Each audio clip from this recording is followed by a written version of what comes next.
The anime begins with a class of students graduating from junior high school. While some were excited and others were just chatting about random things, the protagonist, Aijo Rentaro, took the opportunity to confess his feelings to the girl he liked. Rentaro asks her to be his girlfriend, and she says she likes him too because he's an energetic, kind, and sincere guy. However, everything turns cute and romantic until she reveals that, despite all that, she still feels disgusted at the thought of dating him. These words break Rentaro's heart, and later his friend tries to console him. However, shortly after, he asks how many times Rentaro has been rejected, curious to know the answer, as he won't be seeing Rentaro after that day since they're graduating and going to different schools.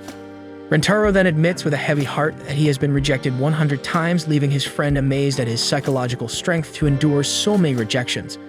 But this makes him wonder at what age Rentaro started to reach that number. Rentaro reveals that he will never forget the first time he confessed at just 8 months old. The guy really wanted to get a girlfriend. His friend then expresses confusion about why Rentaro was so often rejected, considering Rentaro is good-looking, excels in studies and sports. However, Rentaro finds it strange that his friend is giving him so many compliments, and they part ways, with the guy saying he hopes Rentaro doesn't die in high school even if his rejection count increases.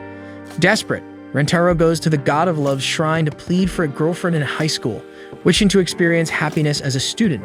Suddenly, he hears a voice and sees an old man appearing out of nowhere inside the offering box. He thinks it's a thief, but the old man explains that he is the god of that shrine. The god begins to explain that Rentaro can relax because he is destined to meet his girl during high school. He tells Rentaro about soulmates, destined to each other from birth, forming an ideal romantic pair. When they meet, they feel a shock through their bodies, an uncontrollable sensation called love at first sight.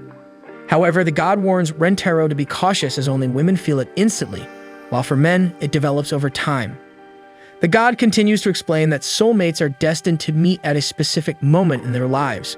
Rentaro questions why some people remain single forever, and the god explains that not everyone has a predestined pair, only those fortunate enough. But then he reveals that Rentaro is exceptionally lucky, as during high school, he will encounter 100 girls predestined to him. For someone who was completely rejected, Rentaro now has plenty of options, finding it hard to believe. He even asks if he could burn down the shrine if it's a lie. A month later, Rentaro enrolls in a school called Ohana no Mitsu. After the admission ceremony, he goes to his class when suddenly he bumps into 2 girls at the same time, Inda Karain and Hanazono Hakari. As they lock eyes, both girls feel a wave coursing through their bodies, experiencing the love at first sight the god spoke of. Rentaro realizes what just happened, and the 3 of them stare at each other, not knowing what to do. After a while, Rentaro decides to act normal and offers help for them to get up. However, Hakari quickly pretends to have twisted her ankle and asks for his assistance to go to the infirmary. This makes Rentaro burst into tears, feeling like a horrible human being for hurting his soulmate as soon as he found her. However, Karain understands what her friend was plotting and desperately tries to act before Hakari steals the boy's attention. So she quickly pretends to have twisted her ankle too, despite trying to act tough. This leaves Rentaro even more distraught, feeling like a walking threat that hurts everyone he encounters. He punches himself multiple times, making the 2 girls concerned, but they immediately remember to keep pretending their ankles are hurt.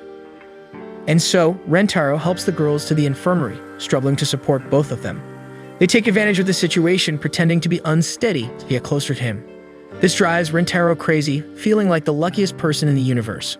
While walking to the infirmary, they finally introduce themselves, discovering that all 3 are in the same class. Randomly, 2 girls pass by talking about a famous love charm in the school.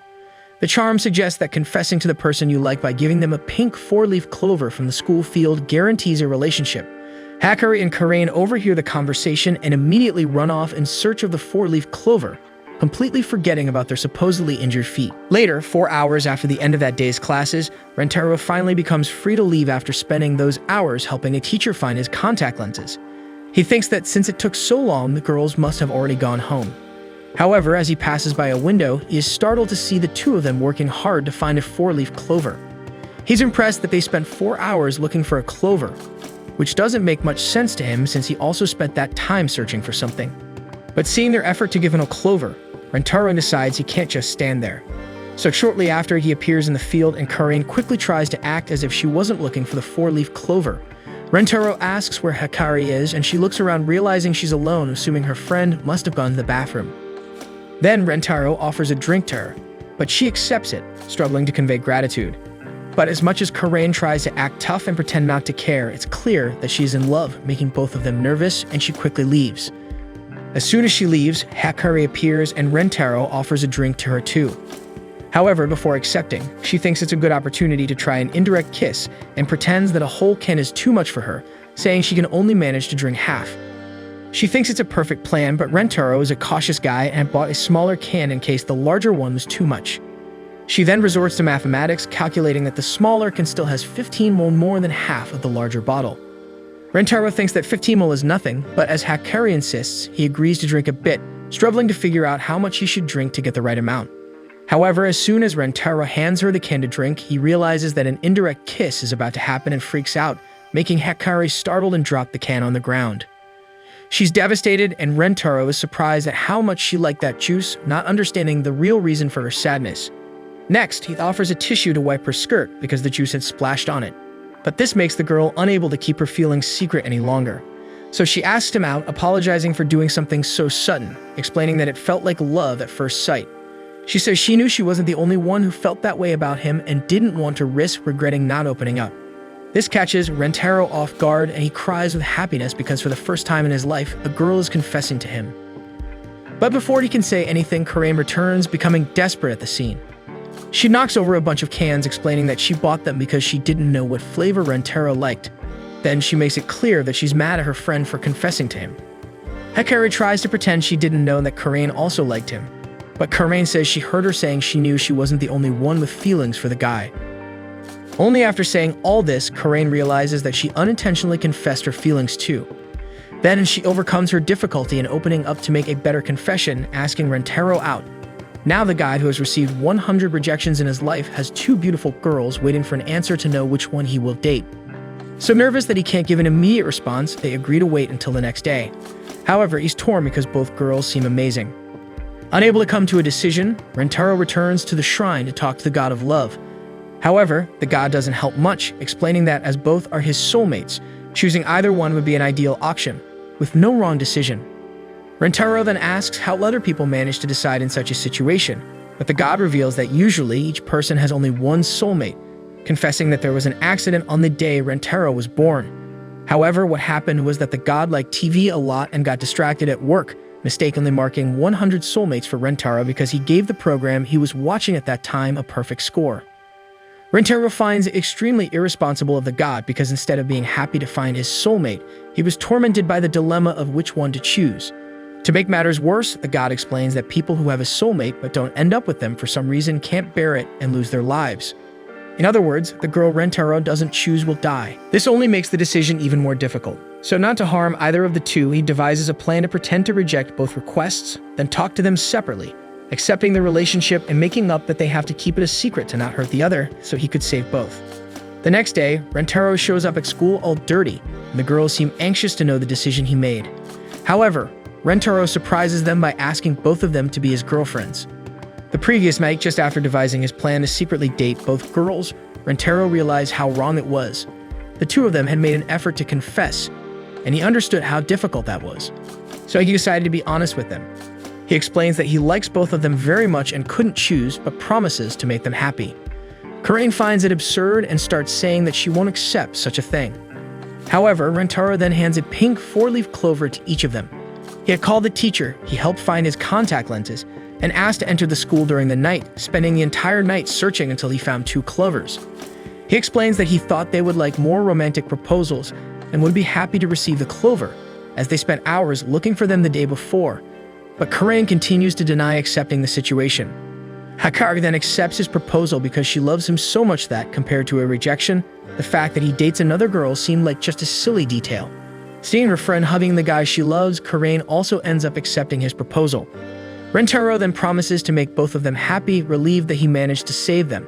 But he couldn't forget that there were still 98 more soulmates for him in the world, and he would have to choose between letting them die or loving all 100. On the next day, Rentaro celebrates the fact that after a sequence of 100 rejections, he finally got a girlfriend for the first time in his life.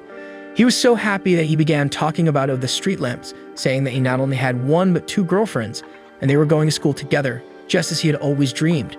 At that moment, the 2 girls arrive and see Rentaro talking to the lamppost.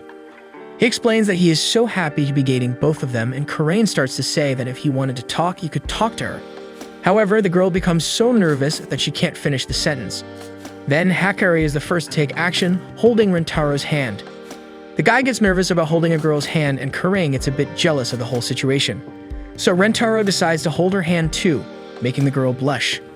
And so the three of them walk to school hand in hand, with Rentaro feeling like the happiest guy in the world, while the two girls think about how much they love him.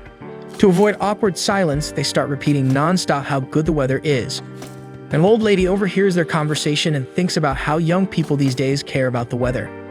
Not wanting to only talk about the weather, Rentaro strikes up a conversation with Hakari, calling her by her last name, but the girl asks him to call her by her first name. He then calls her Hakari, and she also calls him Rentaro. This makes Karain also want that level of intimacy with the guy, but as always, she's quite shy. When she finally gathers the courage, she ends up shouting Rentaro's name, and even steam comes out of her head. He then calls her Karain for the first time and then calls Hakari, making the girl very happy. And so they continue walking to school, endlessly repeating their first names while releasing little hearts around them, making other students think it's some kind of roll call.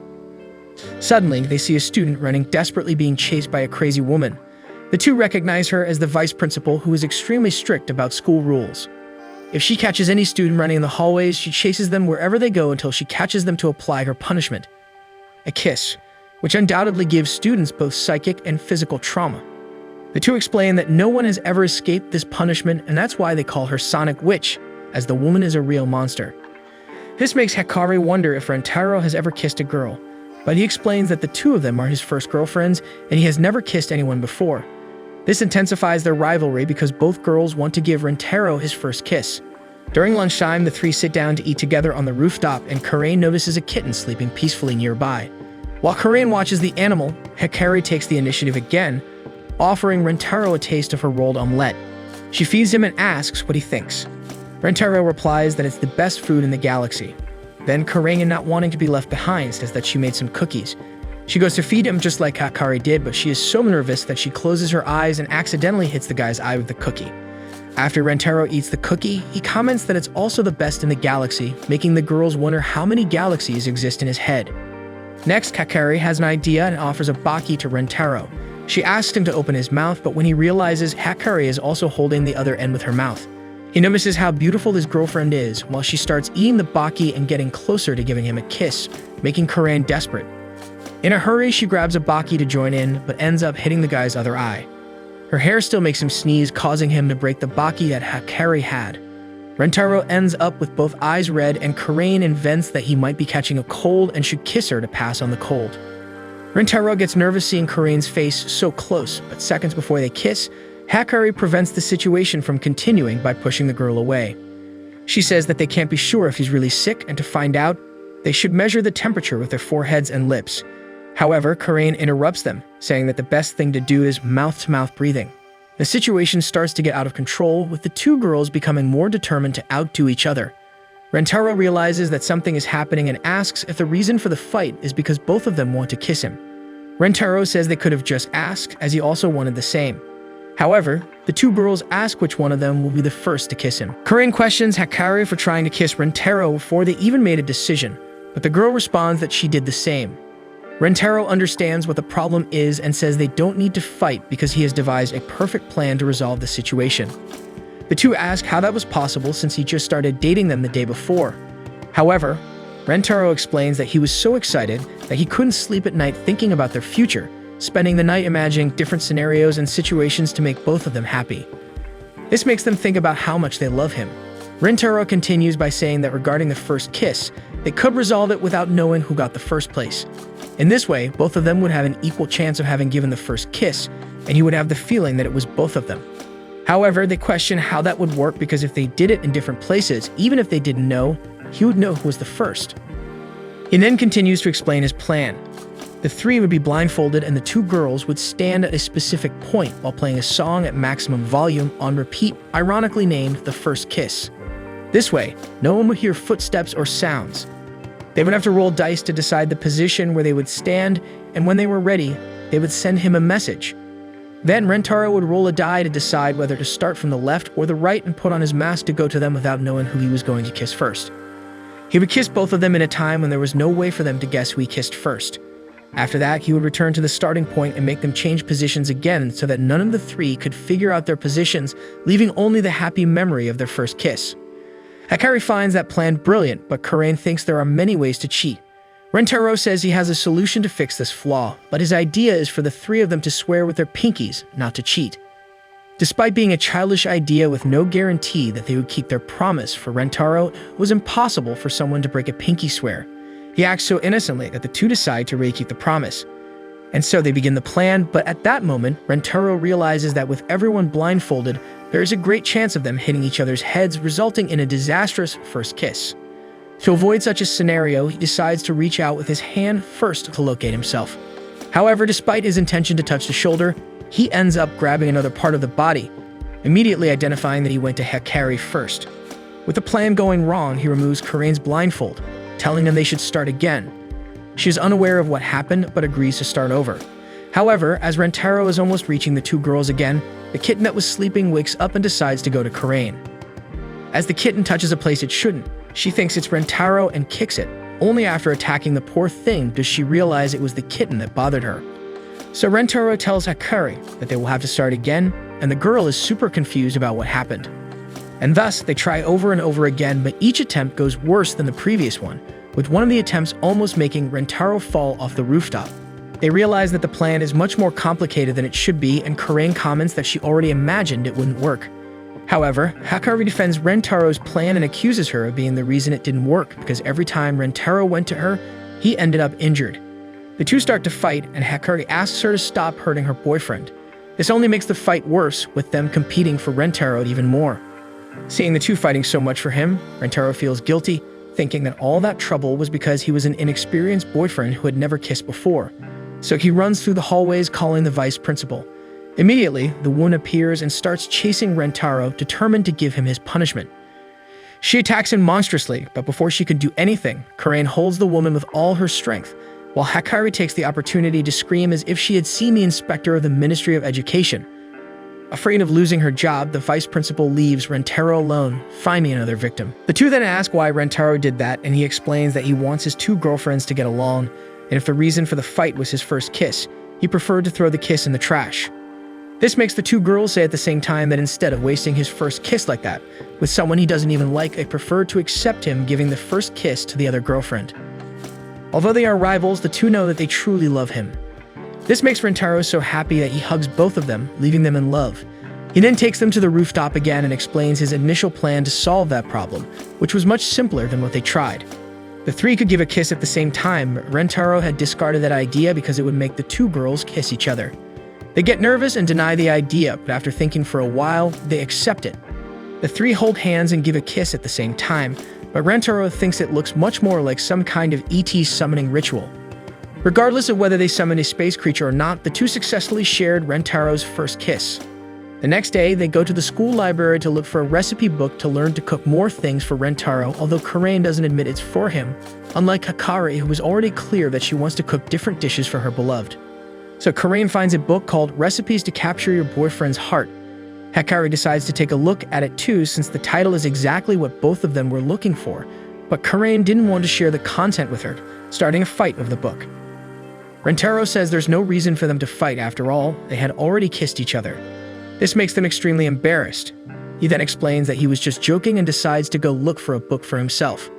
However, when he finds one that catches his attention, Rentaro ends up seeing another girl who was interested in the same book. As soon as they look at each other, they feel an electric shock. And so, Rentaro meets his third soulmate. Rentaro is surprised because he didn't expect to encounter another soulmate at that moment. The girl becomes a bit embarrassed and starts to move away, but he tells her she could take the book first. So the girl points to a page in a book she's holding, and Rentaro understands that she wants him to read the part she's pointing at. It's written that the character is the ruler of the land. Realizing that the girl is referring to herself, Rentaro understands that she works in the library. As the girl continues to communicate through books, he thinks she's doing it because talking in the library is prohibited.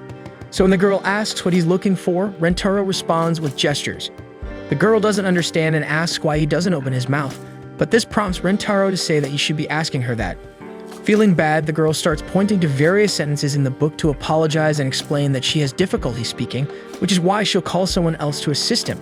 She begins to leave, but Rentaro follows and apologizes, asking her to help him find a romance book.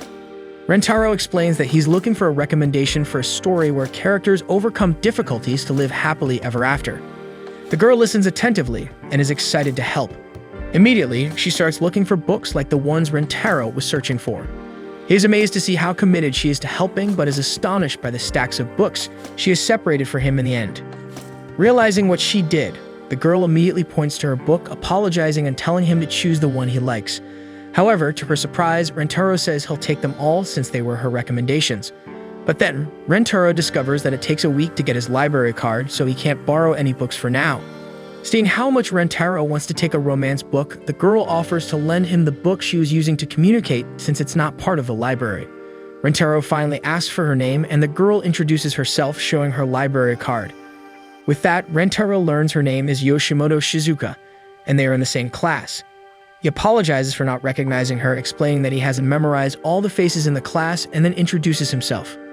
Later, Rentaro returns to the table where his two girlfriends, Karain and Hikari, are still searching for the recipe book that would please him, making Rentaro feel blessed to have them in his life. At night at home, Rentaro reads Shizuka's book. In it, a princess falls in love with one of her knights, and he vows to protect her no matter the cost. However, being a princess, her destiny is already decided and she has to marry a royal ally, making their romance a forbidden love. But even knowing all of this, the knight questions if there's a way for them to defy destiny. The book ends and Rentaro is moved, rooting for the happiness of the couple and eager to know how the story will continue since it's only the first volume. But the knight's final question makes Rentaro remember that the destiny of soulmates is to be together or have their lives ruined. The next day, Shizuka brings the second volume of her book to class. She is distracted, looking at it when suddenly Rentaro appears, excitedly saying he loved the book and read it all in one night. Shizuka gets nervous seeing him again, and Rentaro notices she has the continuation of the book. Blushing with embarrassment, Shizuka offers the second volume to Rentaro, and he thanks her, expressing his anticipation to see how the story continues. Next, Rentaro thinks he needs to repay Shizuka somehow. He leaves the classroom, leaving his two girlfriends still arguing and competing over recipes they find. Rentaro buys a drink for Shizuka as a thank you for lending him the books. As they drink, he asks Shizuka if she reads a lot, and she nods.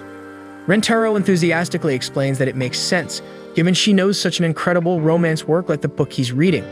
He shares that he has read many romances before, but none were as exciting as this one. Rentaro starts recounting what he thought of the book and his reaction to the end of the first part of the story. Shizuka then takes the book to say that it's also her favorite work. She mentions having had the book for a long time and having read it multiple times. Rentaro finds it amazing because she uses it to communicate, swiftly finding the right page and sentence, showing she knows the book like the back of her hand. Rentaro finds it incredible because he has never read the same book several times like her. However, Shizuka says it became natural for her since, being the way she is, she doesn't have a single friend to talk to, and that book is the only world that brings comfort to her. Then Shizuka thanks Rentaro for not avoiding her because of the way she is. Rentaro responds that he would never do that. Rentaro looks at Shizuka for a while and then asks to borrow the first volume of the book again, promising not to take long to return it. Even without fully understanding his reasons, she lends him the book once more. Later, at his job, Shizuka organizes library books when the librarian notices she's quite cheerful and asks if something different happened. The girl blushes and denies, saying everything is normal and nothing happened. Shizuka continues her work, and when she reaches the shelf where she met Rentaro, she remembers the encounter and tries to reach for the book that made them meet. However, she's a bit short to grab it.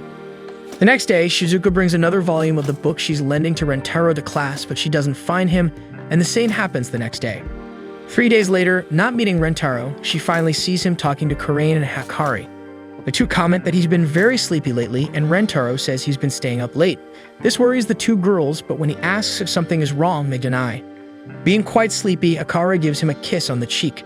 She says she wanted to share her joy with him, and Rentaro becomes happy, reciprocating with another kiss, making Karain jealous. Karain says she also has a lot of joy to share and starts to approach to give Rentaro a kiss. However, as always, she gets so nervous that she ends up hurting him, giving him a strong headbutt. Shizuka hears everything from afar and feels sad realizing Rentaro already has a girlfriend. Since forever, she felt like the character in her book, as if her destiny were traced, just like the princess. Shizuka thought that due to her way of speaking, she was destined for loneliness, something she had already accepted until she met Rentaro and fell in love. She had endured bullying because her way of communicating annoyed some of her classmates. People tried to force her to speak normally, shouting and calling her weird. Upon discovering that Rentaro had a girlfriend, Shizuka feels like she was wrong to think that someone could have time to talk to a freak like her. After that, Shizuka goes to the library and becomes pensive until after a while Rentaro appears, saying he wanted to repay her better for lending him the books. He asks if she has a smartphone, and she nods. Then Rentaro asks her to download an app on her phone explaining that he has checked its security. Not understanding anything, Shizuka does as he asks. Next, Rentaro asks her to import a file he sent. When Shizuka does what he asked, she realizes she has the PDF of the first volume of her book. However, Shizuka doesn't understand how it's possible since she was sure it hadn't been released as an ebook yet. Clicking on a part of the book, she discovers that the app is a text-to-speech conversion software. Rentaro explains that the program will read any inserted text using a synthesized voice, allowing her to communicate better. Then Shizuka realizes that the reason Rentaro has been so sleepy in the past few days is that he manually typed the entire book into the app. He explains that he noticed Shizuka couldn't talk face-to-face since she had to search for book pages during conversations, and both she and the person she was talking to had to read the book. However, through the text-to-speech app, she could converse while looking into the eyes of the person. Rentaro says he can't even imagine how difficult it is for Shizuka to speak aloud, and that's why he knows he can't force anything, making the girl realize the difference between Rentaro and other people who insisted on making her speak normally. He continues explaining that he wants to make her way of communicating with others at least a little easier. Then he asks Shizuka to try the app and say something to him. Taking advantage of the moment, Shizuka confesses her feelings, saying she loves Rentaro. Shizuka starts to cry and asks him not to pay too much attention because she didn't expect a response but only wanted to reveal her feelings, knowing he was committed. However, Rentaro realizes he feels the same way about her not because Shizuka is his soulmate or because he has to save her life from the destiny that would happen if they were separated, but simply because he really likes her. Rentaro then tells Shizuka to reciprocate her feelings.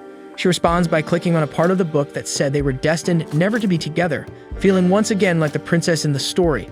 But like the knight, Rentaro replies that if destiny is in the way, they just need to break it to be together. So they hug, and then Rentaro takes Shizuka to his two girlfriends.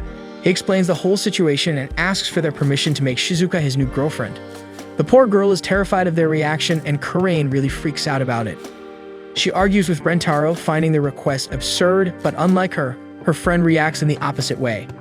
Hikari is touched that Rentaro doesn't want to leave them even after finding a new love.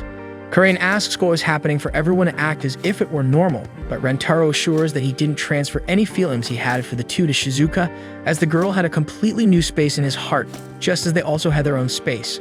Rentaro promises to love both of them as he always has, but decides to go further and promises to prove with his actions that he will love them even more than before. He asks the three of them to let him know if they feel he's not fulfilling what he promised, as if that happened, he would redeem himself because anyone who hurts someone they love is trash and has no right to live. This makes Karain realize that Rentaro was indeed serious, and Hikari feels she has the best boyfriend in the world. And so, Rentaro ends up with 3 girlfriends, turning the love triangle into a rectangle. However, he still had 97 soulmates to find. Rentaro officially introduces his new girlfriend, Shizuka, to the other 2, Hikari and Karain. As they are all in the same class, he assumes they must have already seen each other. The girls are curious about the new girlfriend, and at first glance, they find her ordinary. However, when Shizuka uses her phone to communicate, both are startled. So, Rentaro explains that Shizuka uses quotes from her favorite book series to converse, adding that she included the names of their classmates in Volume 2. Moreover, Rentaro, looking directly at the audience, explains that anyone wanting more details should watch the 3rd episode. Karain asks him not to break the 4th wall every time an explanation is needed. Rentaro continues the presentation of Shizuka, mentioning that she's a book-loving librarian who makes cute toe movements while reading. He explains that her feet move differently based on the emotions she experiences while reading, changing when she's happy, scared, and so on, just like a dog wagging its tail. Rentaro finds it adorable that Shizuka can't hide her feelings. However, the librarian is embarrassed as she hadn't realized she had this habit. Speaking of cute things, he also comments on Hikari's habit of putting her hand on her mouth while thinking and, when concentrated, starting to suck her thumb. The girl can't believe she does something so indecent. Rentaro doesn't forget Karain and tells everyone how she becomes both shy and happy whenever she receives a compliment. Whenever this happens, Karain twirls her hair around her finger. contrasting with her tough demeanor, making her cute as well. After hearing all this, the three girlfriends are all embarrassed and nervous about Rentaro paying too much attention to them. He also talks about the kiss they shared, mentioning Hikari pouting and Karain even stopping breathing. Shizuka, upon hearing this, gets a bit nervous and stumbles over her words but understands that their lips had already touched. Hikari asks if she would be interested in kissing him too, but Shizuka, in a very timid manner, says that God has assigned her the destiny of preserving her chastity until the day of her marriage. She apologizes, but Rentaro says it's okay, and she can take her time. Besides, he only wants to kiss her when she's ready. Meanwhile, the other two girlfriends watch, thinking they would like to kiss him at that moment. During lunch, Hikari and Karain share their lunch with Rentaro, each in their own way.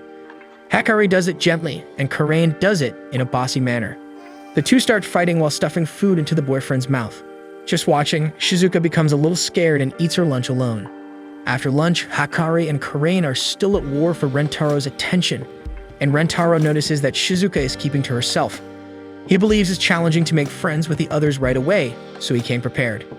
People tend to act forced when trying to get to know someone, afraid of disapproval. Therefore, the easiest way to open one's heart is to show how you feel. Thus, Rentaro brought a deck of cards for them to play a few rounds of the Miko game. He says it wouldn't be fun just to play, so if he suggests a penalty, the winner gets the right to tickle the loser. He names it Operation Let's Tickle and Laugh to become friends.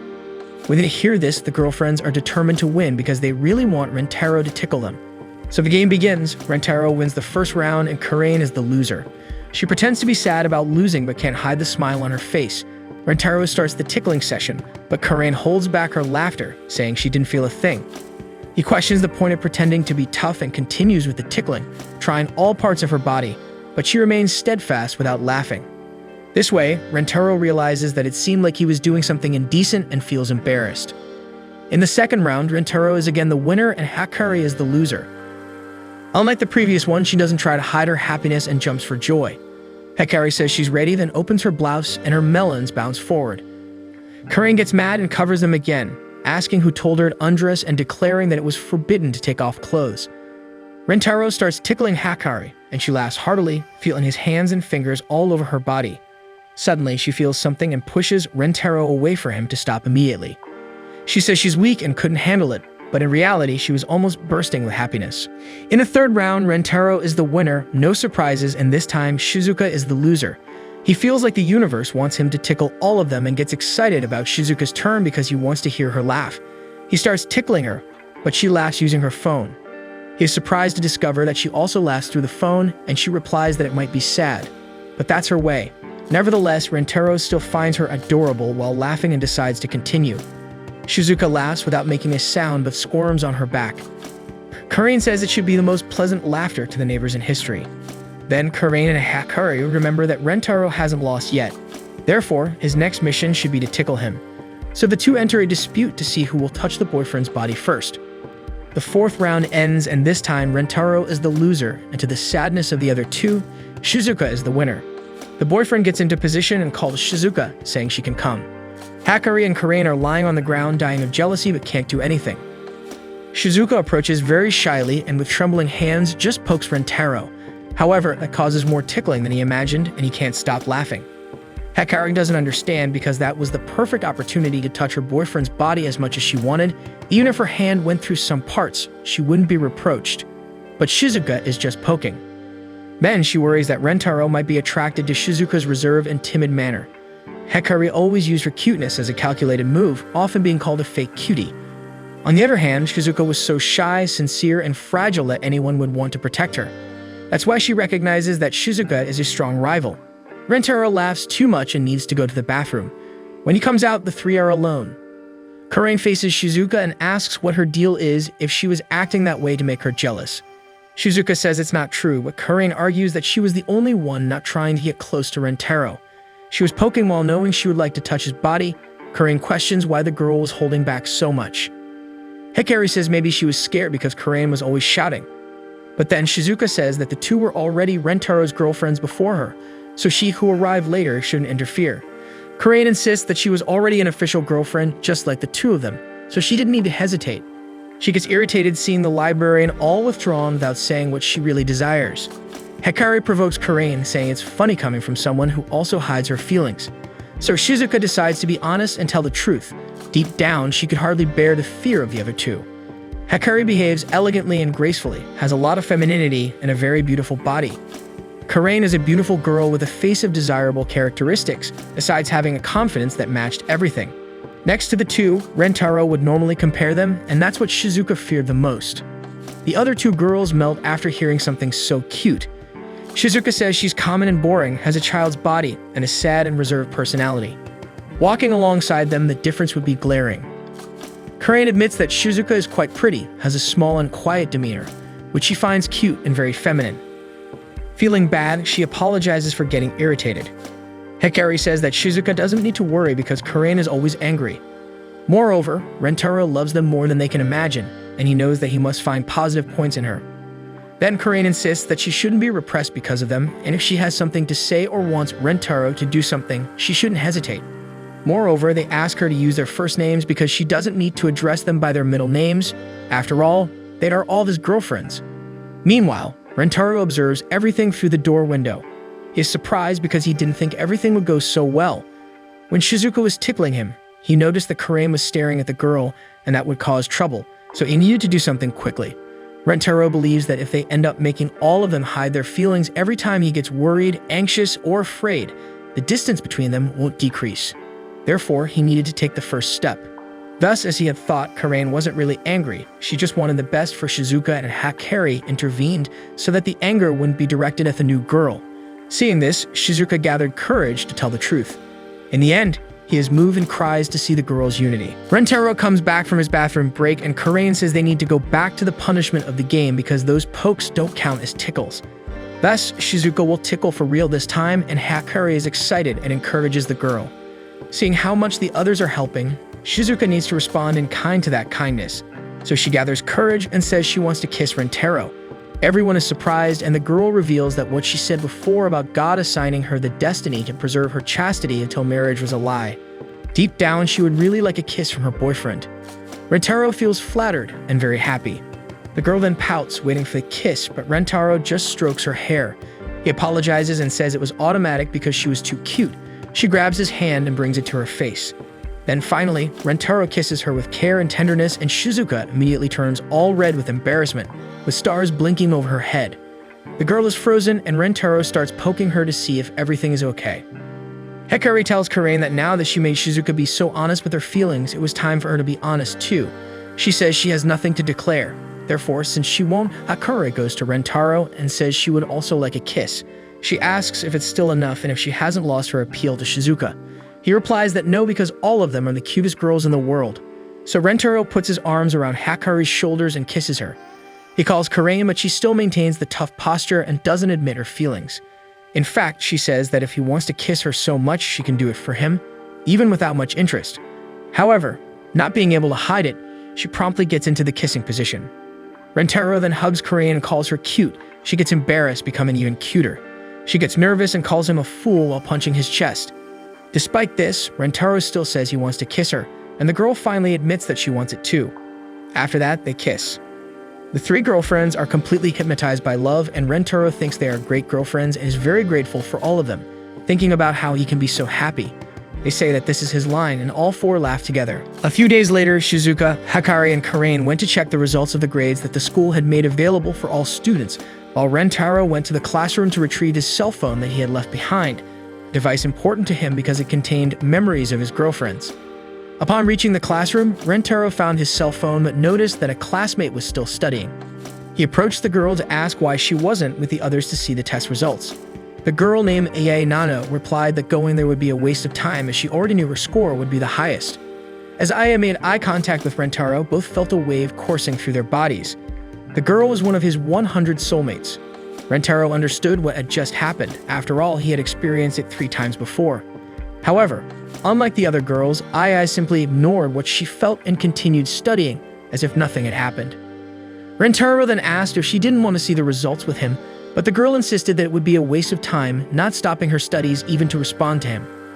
Later, Rentaro checked the grade results with his 3 girlfriends, and despite their different rankings in the tests, he congratulated all 3 for their results.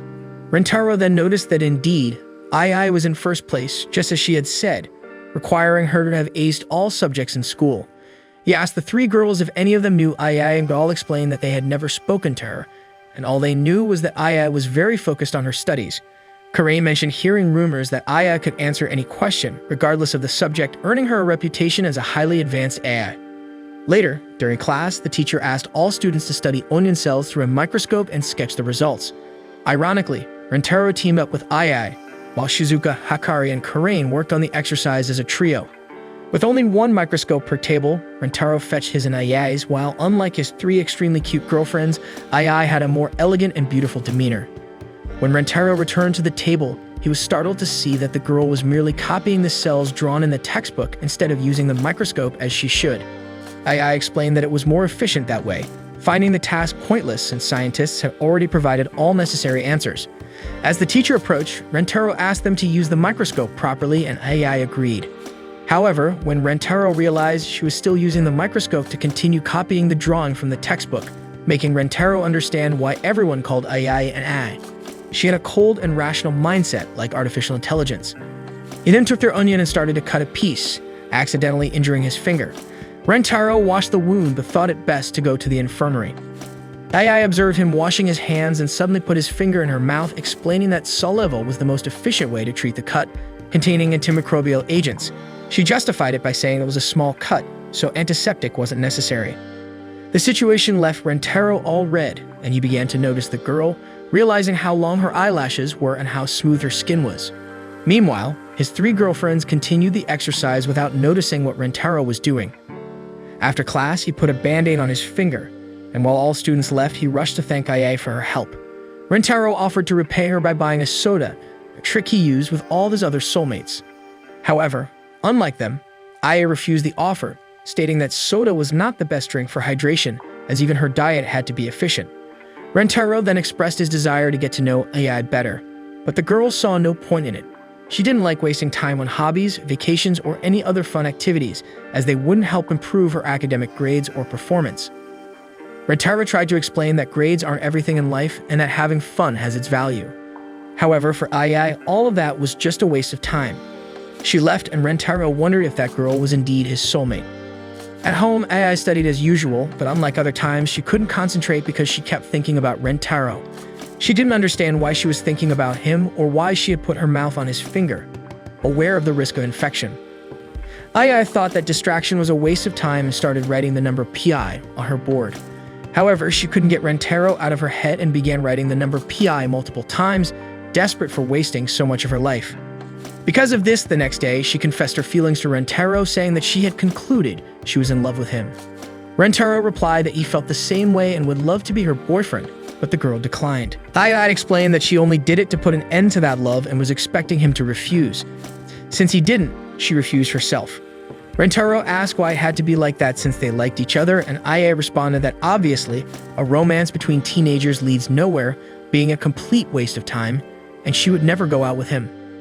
Aijo started to leave, but Rentaro explained that, unlike her, he had been rejected several times and knew well that a feeling doesn't end just by breaking one of the involved hearts.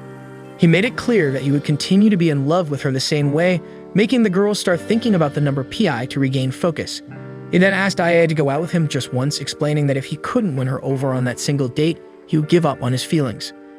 So a few days later, Rentaro went on his first date, taking Aijo to an amusement park. When he met her, he was enchanted to see the girl in casual clothes. They then proceeded with the date, and Rentaro's mission was to show Aijo that having a fun time with someone special wasn't a waste of time as she thought. First, Rentaro took her to the carousel, but Aijo couldn't understand the purpose of that activity. In the ride, she noticed that Rentaro had an instant camera and commented that it was a defective device since, if the photos were lost, all records of the event would be lost as well. Still, Rentaro took a photo of her to capture the moment. Next, they went to the haunted house at the park, but Aijo also saw no point in it as it was evident that ghosts did not exist. In the haunted house, several zombies appeared, scaring Rentaro, but Aijo remained unfazed as it was clear that all those zombies were just humans in disguise. In the end, she even commented that the ride should be called Haunted Humans. Afterward, they went to another ride, but like the others, Aijo still saw no sense in that outing. She questioned why people would wait in a long line to spin teacups, even thinking it might be some kind of brainwashing contraption. They continued the date in a giant maze, but again, Aijo didn't understand the idea of the ride, concluding that the most efficient solution was to have a panoramic view of the place. Nevertheless, they followed the maze correctly, finding various dead ends, making her once again question the ride, asking why they didn't just build the correct path. Finally, they went on the Ferris wheel, something essential for a date. There, Rentaro noticed that Aijo's hand was trembling. He asked if she was afraid of heights, and the girl replied that it was natural to fear a height that posed a risk to life. Rentaro then sat beside her, and Aijo held onto his shirt. To calm her down, he placed his hand over hers. Both turned red at the situation, but ended up holding hands.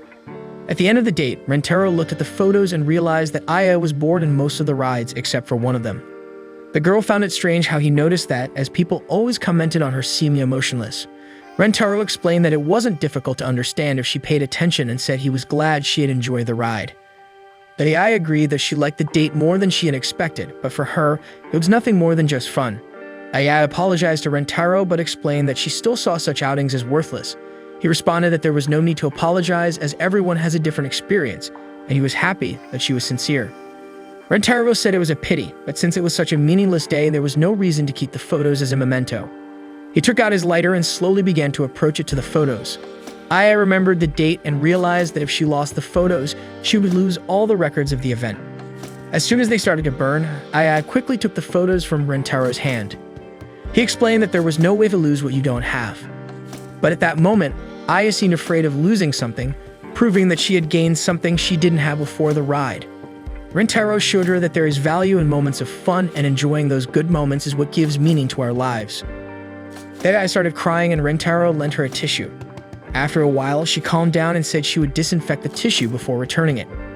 At that moment, Rentaro asked if she was going to lick it, but she quickly replied that she would wash it. Realizing that Rentaro was right about outings, she accepted the feeling she had for him and asked him to be her boyfriend, explaining that she wanted to gain what she was missing through romance, acquiring good moments with him. Rentaro accepted the proposal and the girl kissed him immediately, believing in fulfilling her desires without worrying about the means as the most efficient way. And so they ended their date holding hands, officially dating. However, Rentaro still had to explain the whole situation to his other girlfriends, so the next day he told them about the date and asked for permission to date Aijo. The three accepted everything quite easily, as they weren't even surprised by the situation anymore. Rentaro was moved that they understood and promised to take care of all of them the same way. And so, Rentaro ended up with 4 girlfriends. However, Aijo was the only one who had been on a date with him. Because of this, Hakari asked to go out with Rentaro. Karain and Shizuka also said they wanted to have a date, and Aijo mentioned wanting the same since their outing was before they officially started dating. Rentaro agreed to the idea and asked where they would like to go. Hakari, who never missed an opportunity, already had something in mind and suggested the 5 go to a club to have their date on a pool day. And so, with the next outing scheduled for everyone to go together, Karain heads to a bikini store to pick out a more suitable swimsuit for the occasion, as she had only been to the pool with friends until then. However, Karain struggles to choose a piece that suits her, as she thought she wouldn't look good in cute bikinis. After searching for a while, Karain finds a white one that catches her eye but still doesn't feel comfortable wearing it, despite thinking that maybe, if she wore such a beautiful piece, she could get a compliment from Rentaro. On the day of the outing at the club, Rentaro waits for the girls to put on their swimsuits, and after a while, Shizuka, Hakari, and Aijo arrive.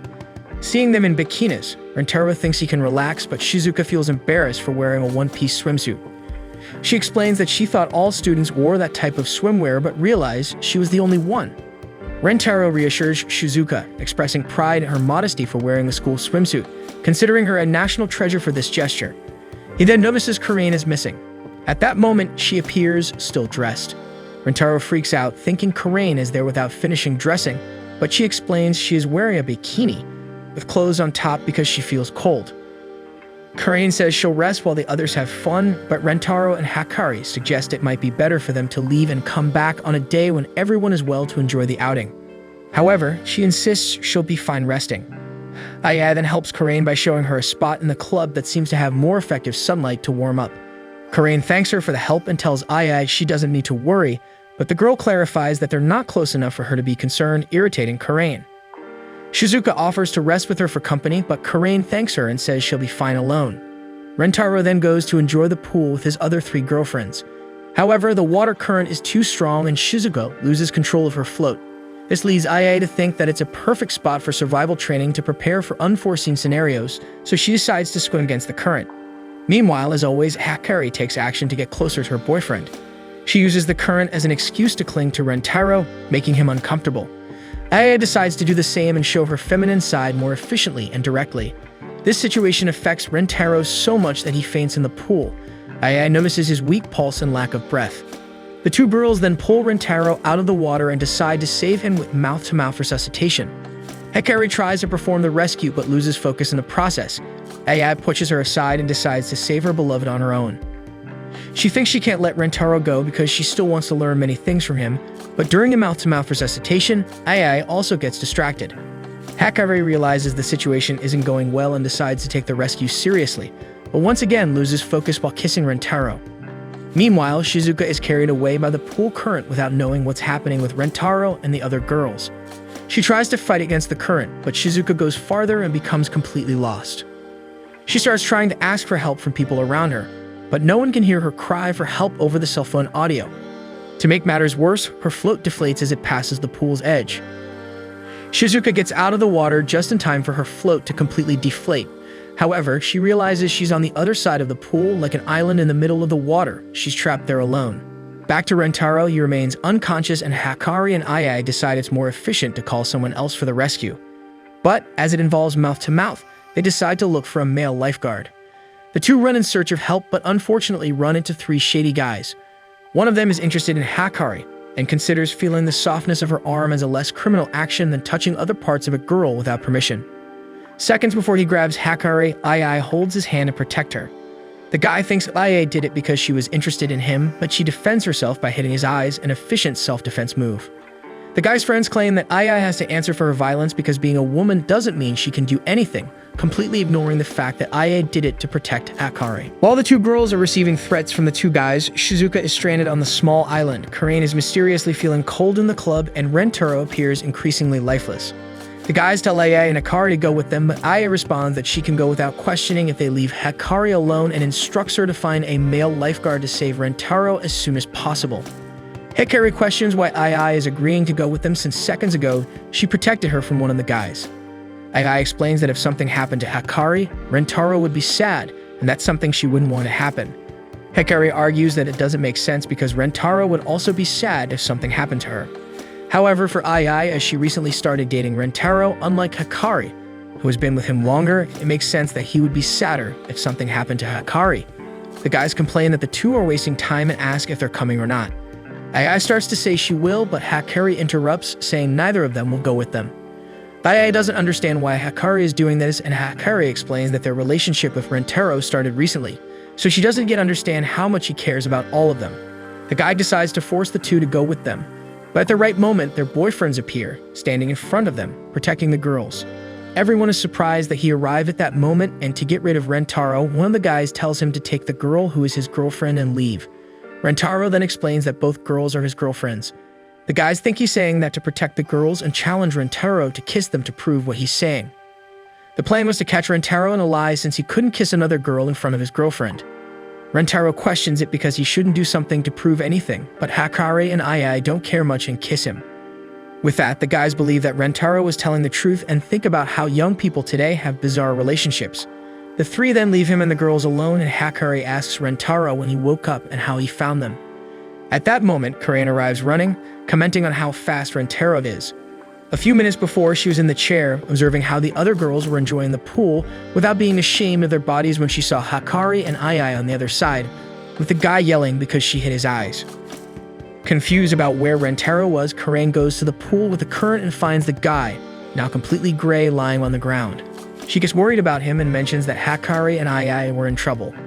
Immediately, Rentaro regains consciousness, startling Karain. He asks where the two girls are and runs in the direction she points. After explaining how she found them, Ai thinks about how Karain efficiently awakened him, and Rentaro thanks her for protecting Hakari, but asks Ai not to risk herself so much, showing how he cares about her. This makes the girl remember what Hakari had said about not understanding yet how Rentaro cares about all of them.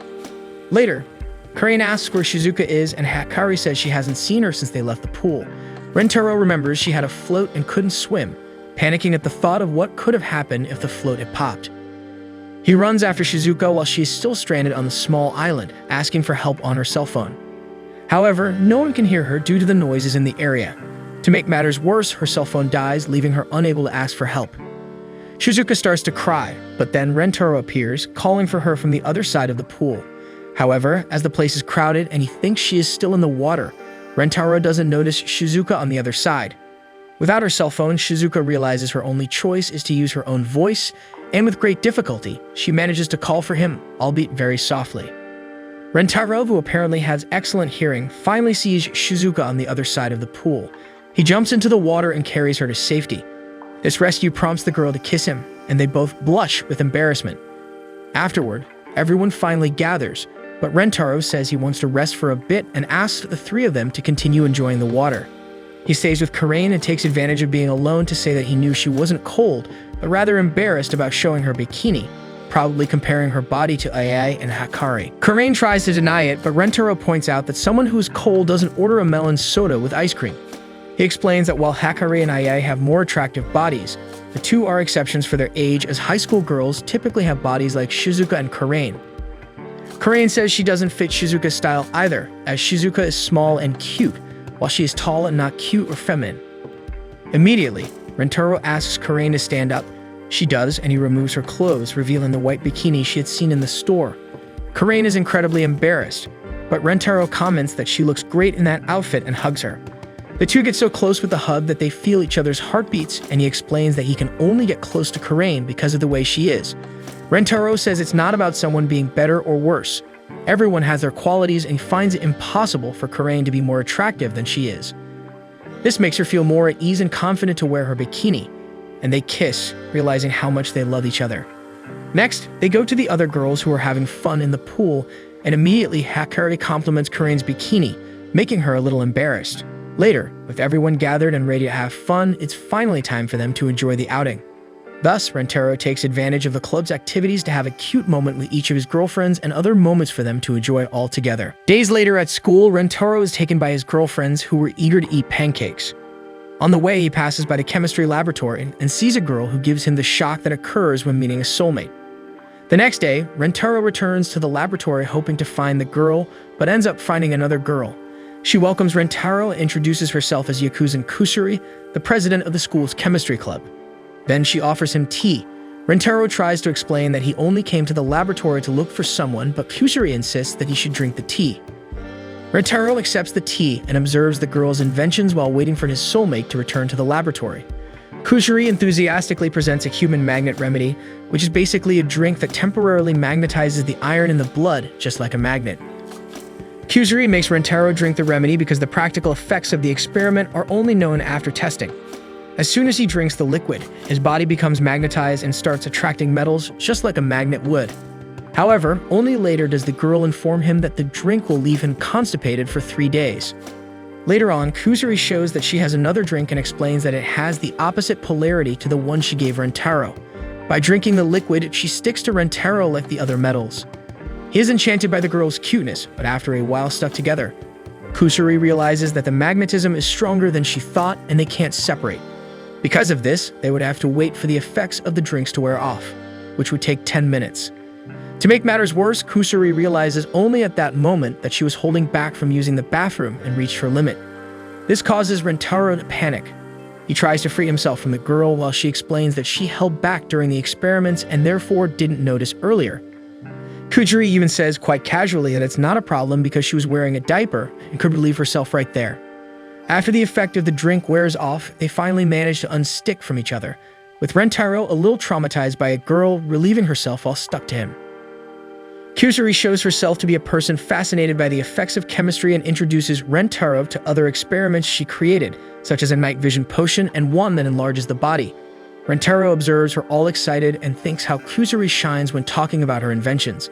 However, only at this moment does he realize that he went there to find the soulmate he saw the day before and yet, for some reason, was falling in love with Kusuri. She notices that Rentaro was paralyzed by her cuteness and reveals that the tea she gave him when he arrived at the laboratory was spiked with a love potion. Then Kusuri declares her feelings, explaining that she fell in love at first sight with him. She asks Rentaro to be her boyfriend and thinks that the boy couldn't refuse the request because of the potion, but to her surprise, Rentaro tries to vomit. She finds his reaction somewhat rude, and Rentaro explains that he's just trying to vomit out the love potion. Kusuri becomes sad and thinks that Rentaro hates the idea of dating her so much that he's trying to resist the effects of the potion as much as possible, concluding that it wasn't strong enough. However, Rentaro clarifies that he just wants to get rid of the effects to accept her declaration, knowing that he is being himself. Suddenly, Rentaro starts having a convulsion because his body is rejecting the potion. Kusuri is scared and quickly grabs the antidote that neutralizes the effects of the potion to give to him. However, the convulsion is so strong that Rentaro can't stop to take the drink. The girl then thinks of a quick way to force him to drink. She puts the antidote in her mouth and passes it to Rentaro through a kiss. After the effect of the potion passes, Rentaro stops convulsing and Kusuri is sad, thinking that she won't be able to be with her beloved as her plan to win him over with the drink failed.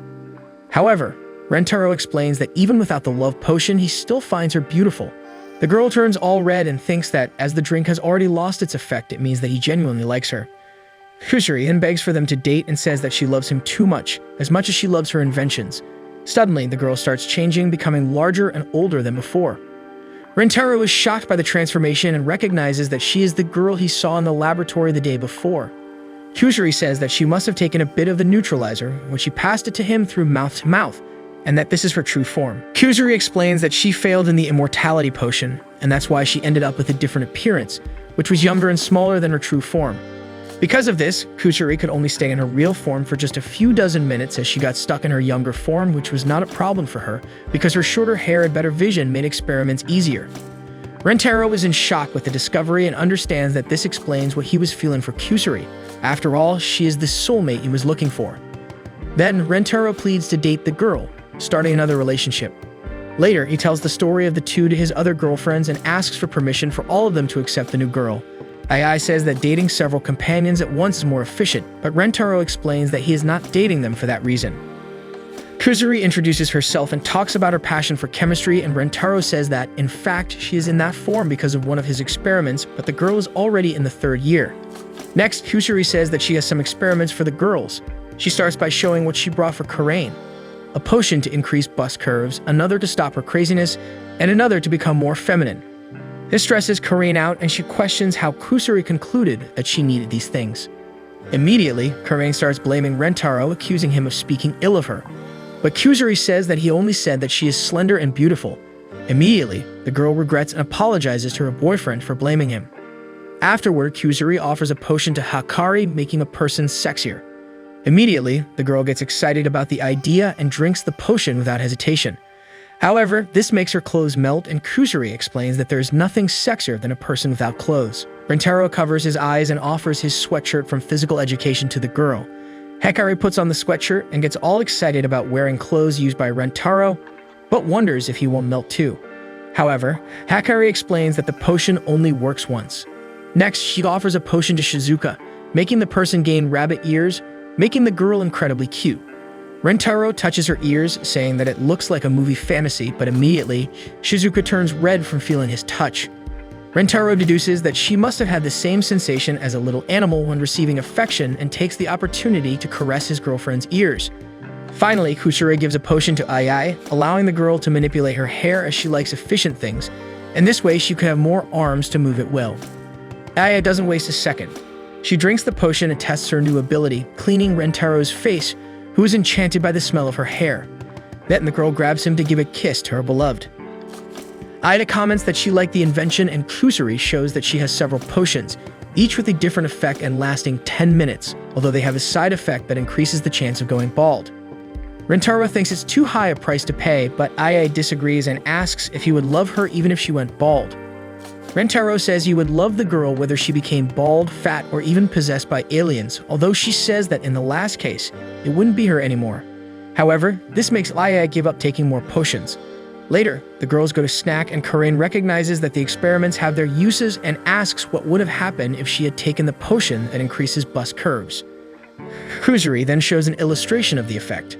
She says that she does various things with her potions, although she is more focused on the one she intends to use to join the research team, as her dream is to enter to do even more incredible experiments. Then the girl feels the urge to go to the bathroom and decides to use the diaper, which scares everyone around her, but Rentaro tells her to go to the bathroom for a change. Kuzuri then warns everyone to be careful because the tea she brought for Rentaro is different from the tea for the other girls. She tries to explain that it has to do with him being a man and the others being women, but she was already so desperate that she leaves without being able to explain the reason properly. They then analyze the bottles and think that the larger one must be for the girls, as it is an amount for 5 since Rentaro would drink his alone. Later, Kuzuri returns and everyone starts snacking, but Kuzuri notices that they distributed the tea wrong. She starts freaking out and asks the girls to spit out the drink quickly, but everyone thinks it's an exaggeration, just because the taste of the tea is wrong. Kuzuri then reveals that she had put a potion in Rentaro's drink to make him have an uncontrollable desire to kiss the person he likes. Her goal was to get a real kiss from her boyfriend, unlike when they did mouth-to-mouth to save him from convulsions. Rentaro says he doesn't need a potion to want to kiss his girlfriend, making Kuzuri very happy. She starts getting closer to him to give him a kiss, but Karain becomes possessive and throws the girl away. Rentaro realizes that his other girlfriends weren't acting weirdly and seem more like zombies. They all start chasing Rentaro in a scary way, and Kuzuri realizes that she caused confusion again with her experiments. Suddenly, Hikari tries to attack Rentaro, and he narrowly escapes. Kuzuri says that's the side effect of the potion, and Rentaro asks if she wanted him to be that way, but Kuzuri explains that it only happened because that is not a drink for girls, as the libido of men and women works differently. She says that the 4 gave in to the desire to kiss, and their brains no longer impose limits, providing supernatural strength. All they can think about is kissing the person they love, becoming true kiss zombies. She explains that if any of them manages to reach Rentaro, he won't be able to escape from their powerful arms, doomed to kiss forever. Although that is bad for Rentaro, the situation seems like paradise. However, Kuzuri ruins his dream by explaining that if the two don't manage to neutralize the potion before it circulates through the girls' entire bodies, they will stay that way forever. Despite varying a bit from person to person, on average, it would have about an hour to resolve the situation. But it won't be an easy task. After all, there are 4 kiss zombie girls after the same guy. With Kuzuri's help, Rentaro manages to escape from his girlfriends and locks them on the terrace. However, the two still needed to make 4 doses of the neutralizer, and for that, Kuzuri needed to reach the school's chemistry lab in time to save the girls. They rush to the lab, but the zombies catch up with them. Kuzuri searches for a potion that can stop the 4, but can only find an experiment that melts the skin and hurts a lot, something Rentaro dismisses immediately since he doesn't want to harm his girlfriends. They decide to take a detour, but the zombies continue to pursue them, and oddly enough, they help Shizuka move faster so that all of them can go after Rentaro together, as she is smaller and slower than the others. Rentaro realizes that the girls are running very fast and deduces it to be one of the superhuman abilities acquired from the potion. Suddenly, the vice principal appears and prepares to attack Rentaro since he was running the school corridor. In panic, Kuzuri throws the skin-melting potion on the vice principal's face. The substance starts melting the makeup on her face, making her look even more bizarre. However, it prevents her skin from melting. Even though the potion didn't harm the vice principal, she panics about being without makeup, allowing Rentaro to escape the 4 zombies. Ai, despite being under the potion's effect and acting like a zombie, continues to display intelligence and devises a plan for the girls to split up and surround Rentaro at the chemistry lab door. Rentaro understands the plan, and knowing he is the target, decides to separate from Kuzuri so she can reach the lab without any problems. As planned, Shizuka follows him, clearing the path for Kuzuri. Moreover, she is not as fast as the other girls, making it easier for Rentaro to escape. He thinks about distancing himself as much as possible before the other 3 can surround him, but Shizuka falls and hits her face on the ground. Seeing his girlfriend injured, Rentaro runs back, completely forgetting that he should be running away from her. Quickly, he picks Shizuka up and descends the stairs to the infirmary to take care of the girl's forehead, which is now red. However, upon arrival, he sees that the infirmary staff is on leave for some research. Nevertheless, Rentaro enters and takes care of his girlfriend's forehead, considering the situation an emergency. But as soon as he finishes taking care of Shizuka's forehead, she speaks the word kiss through her phone, being the only word the kissing zombies say. Only then does Rentaro remember that she is still under the potion's effect. Shizuka seizes the moment to grab Rentaro and kiss her beloved. She gives him a long kiss, and whenever it ends, she gives another, just as Kuzuri had warned, as the potion's effect makes her want to kiss the person she loves eternally. Rentaro tries to resist but gets involved in the kiss as he also loves Shizuka. However, as soon as he remembers that she is not in her normal state, he gains strength because he wants his girlfriend back. Quickly, Rentaro hangs Shizuka on a hanger and apologizes for leaving her there, but he knew it was necessary to bring his girlfriend back to normal. And so Shizuka hangs, saying kiss through the phone, unable to get out of that situation. But there were still 3 more zombies to escape, and as Rentaro leaves the pharmacy, he encounters Hakari and Karain, who are always together. Rentaro tries to escape, but the two communicate, even though they can only say the word kiss and come up with a plan. Karain throws Hakari in Rentaro's direction, reaching him and taking him to the ground. Thus, the two manage to trap Rentaro and start kissing him, taking turns between them. Once again, Rentaro gets involved in the situation, but he thinks that even if he could resist, unlike Shizuka, the two are too strong to push away, leaving him with no way to escape. Suddenly, the girls start fighting over Rentaro as they always did. He realizes that even as zombies, they remain the same, and with that, he finds a way out. Rentaro takes advantage of their fight to bring the two closer and make the girls kiss each other. The plan works and they start kissing because the potion makes the girls uncontrollably want to kiss those they love, and despite always fighting, Hakari and Karain are good friends and care a lot about each other. However, maybe Rentaro ended up confusing their friendship with something else. He analyzes how the potion works on the girls while they continue to kiss non-stop, but he remembers that it's not the time for that because he has to find Kusari in the chemistry lab. Rentaro hurries and finally manages to reach the lab, but as soon as he enters, he faces Ai. He quickly closes the door and hides inside a cabinet. When Ai leaves the room, she can't find anyone and starts looking for Rentaro everywhere, staying close to the lab. But even though he was trapped, Rentaro was happy to have hidden successfully, knowing it was only a matter of time until Ai found him in his hiding place. However, Rentaro thinks that not everything is lost because since he's separated from Kusari, she could take advantage of this chance to enter the lab. Unfortunately, for his bad luck, the girl was right there with him. Rentaro is startled by his girlfriend and asks her what she is doing inside the cabinet. Kusari explains that she tried to enter the chemistry lab, but Ai followed her, so she had to hide there. And as Ai was looking for Kusari everywhere, the girl couldn't come out to enter the lab. Rentaro finds Ai's behavior strange because the kissing zombies should be going after the person they want to kiss. Kusari deduces that Ai realized they were on the same team, and Rentaro thinks it makes sense, as she had already shown intelligence when she ordered the girls to split up to surround him. However, at that rate, Ai would eventually find them. Kusari suggests that Rentaro run to attract Ai's attention, leaving the way clear for her to go to the lab.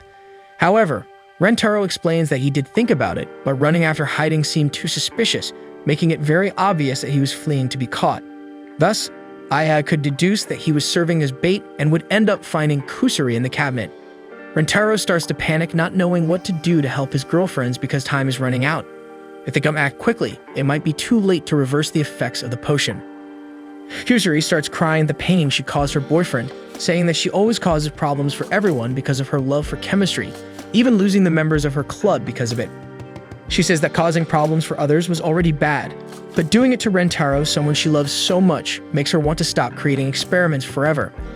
In her moment of sadness, Kusari grabs her lab coat and remembers that she always carries a reversal dose in case of an emergency, being the perfect way out for them. Rentaro is happy and thinks that everything is saved because even though they needed 4 doses, at the moment they only needed 1 to give to Ai. By saving her, the two could enter the lab to create the other doses. However, Kusari starts drinking the potion, causing Rentaro to panic.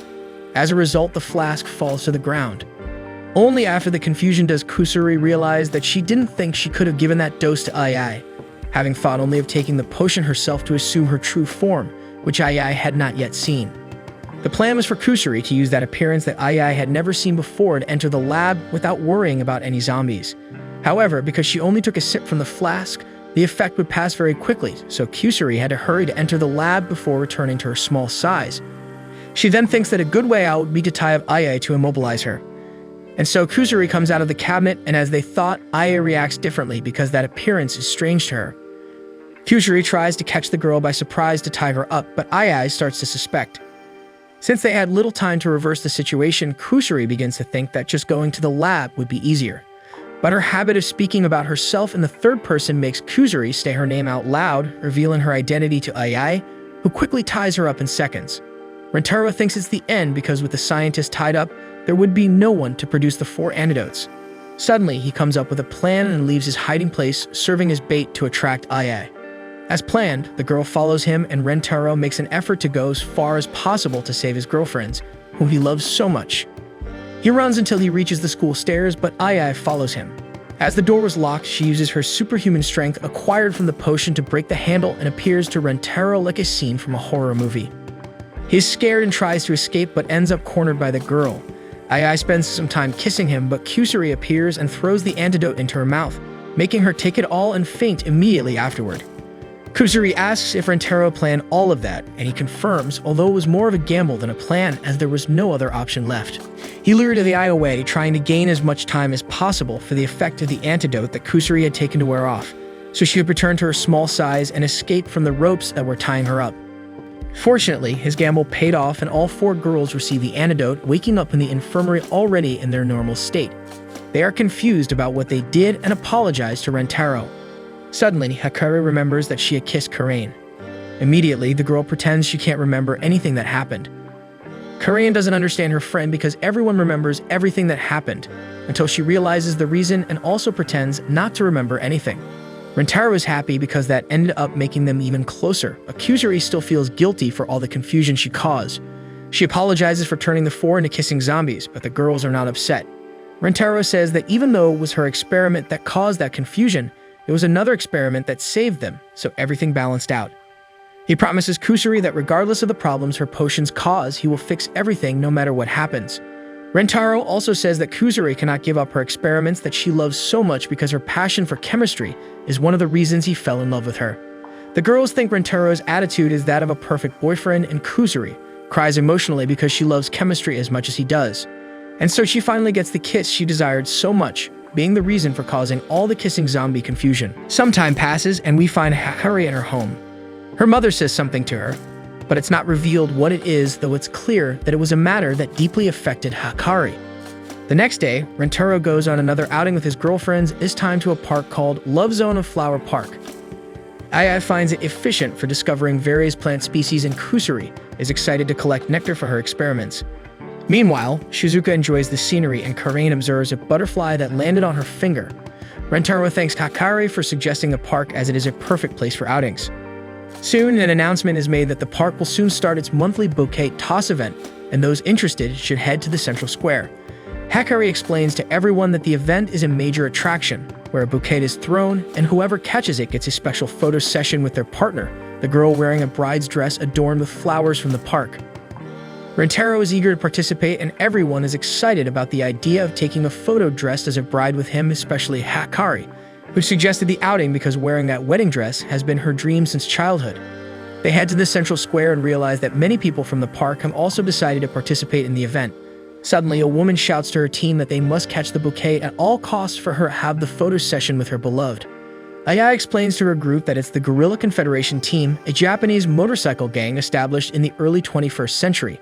Hikari suggests that the girls work together, as 5 working together would have a better chance of winning, and they could later draw lots among themselves to decide who gets the photo session.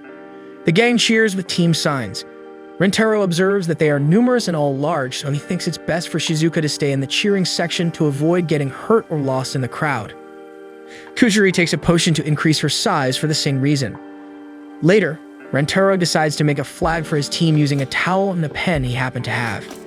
He writes the team name, Rentaro Family, making all the girls blush at being called his family. They prepare for the event, and the gang's cheering section is enchanted by Shizuka's cuteness. The event is about to start, and the park reminds everyone that any violence between participants is prohibited. The announcer mentions that the guest for the day who will throw the bouquet is a former shot put athlete. However, when she takes the stage, everyone is surprised to see that she is the vice director of the school, stating that her goal is to throw the bouquet strongly enough to leave the atmosphere so that no one can be happy. She throws the bouquet with all her might, and the participants start chasing after it. Rentaro notices that the bouquet will fly for a long time. Suddenly, the guerrilla gang starts knocking people down. Rentaro is puzzled because violence is against the rules, but he realizes it's the gang leader fighting her own team. She spins one of the men and throws him, but he flies right in Hikari's direction. Fortunately, Karain steps in and prevents a disaster. She decides to join the game and use the gang's crazy rules to their advantage. Karain holds the woman, who is scared by the girl's gorilla-like strength, while the others continue chasing the bouquet. When it's about to start falling, the gang uses cheer flags to create a tornado, throwing the bouquet right in their direction. Rentaro thinks they're going to lose when he sees Shizuka fly in the sky. Unfortunately, she was on the gang's cheering side, right in the middle of the hurricane where the wind is strongest. With her body as light as a feather and the towel creating pressure like a parachute, she ends up in the clouds. Shizuka seizes the opportunity to grab the bouquet, but in doing so, she lets go of the towel and starts falling rapidly. AI calculates the exact point of the fall, and the girls run there to save Shizuka. Rentaro is worried because catching someone falling from such a height could hurt them all. Fortunately, none of them get hurt thanks to their bodies, which luckily act as airbags, throwing Shizuka away with less impact than if she had fallen straight to the ground. He runs and manages to catch her in time, saving the girl and making the Rentaro family the winners. The gang's woman complains about losing, but Kurain thanks her for the fight, making the woman emotional. Next, they celebrate their victory, and Hakari mentions that it's time for them to decide who will have the photo session with Rentaro. Luckily, she brought a lottery kit. She starts shuffling various sticks, and whoever picks the stick with a red mark at the end wins. However, Hakari had set up the whole situation. She knew the event and that they would have to cooperate to win, and the winning stick had a small cut on the side. But it would be suspicious if she picked the stick with the red mark first. So her plan is for Ai to start the draw. Since Ai always seeks efficiency, she would grab the stick closest to her, and Hakari would stop shuffling with the right stick far from Ai, ensuring that she could pick it later and secure the victory. Hikari feels guilty for cheating, but to her surprise, Ai thinks it's more efficient if everyone picks the sticks at the same time, completely ruining her cheating plan. Hakari thinks she lost, but then she realizes that all the girls were sad with the result, and when she looks at her hand, she sees the stick with the red mark. In other words, she ended up winning honestly. Hikari is overjoyed that her childhood dream is finally coming true. However, Kusuri starts acting like a child as she really wanted to have a photo session with Rentaro. Rentaro tries to console his girlfriend, saying they can come back next month for the event. But this makes Hakari think that another girl should go in her place so that she and Rentaro can have good memories together. So Hakari gives up the victory, surprising everyone by giving up something as special as that moment. Kusuri is moved by her act and hugs Hakari, thanking her for everything. When she calms down, she says she doesn't need the photo session because she loves her just like Rentaro does. So it would be nice if the two people she loves took the photos.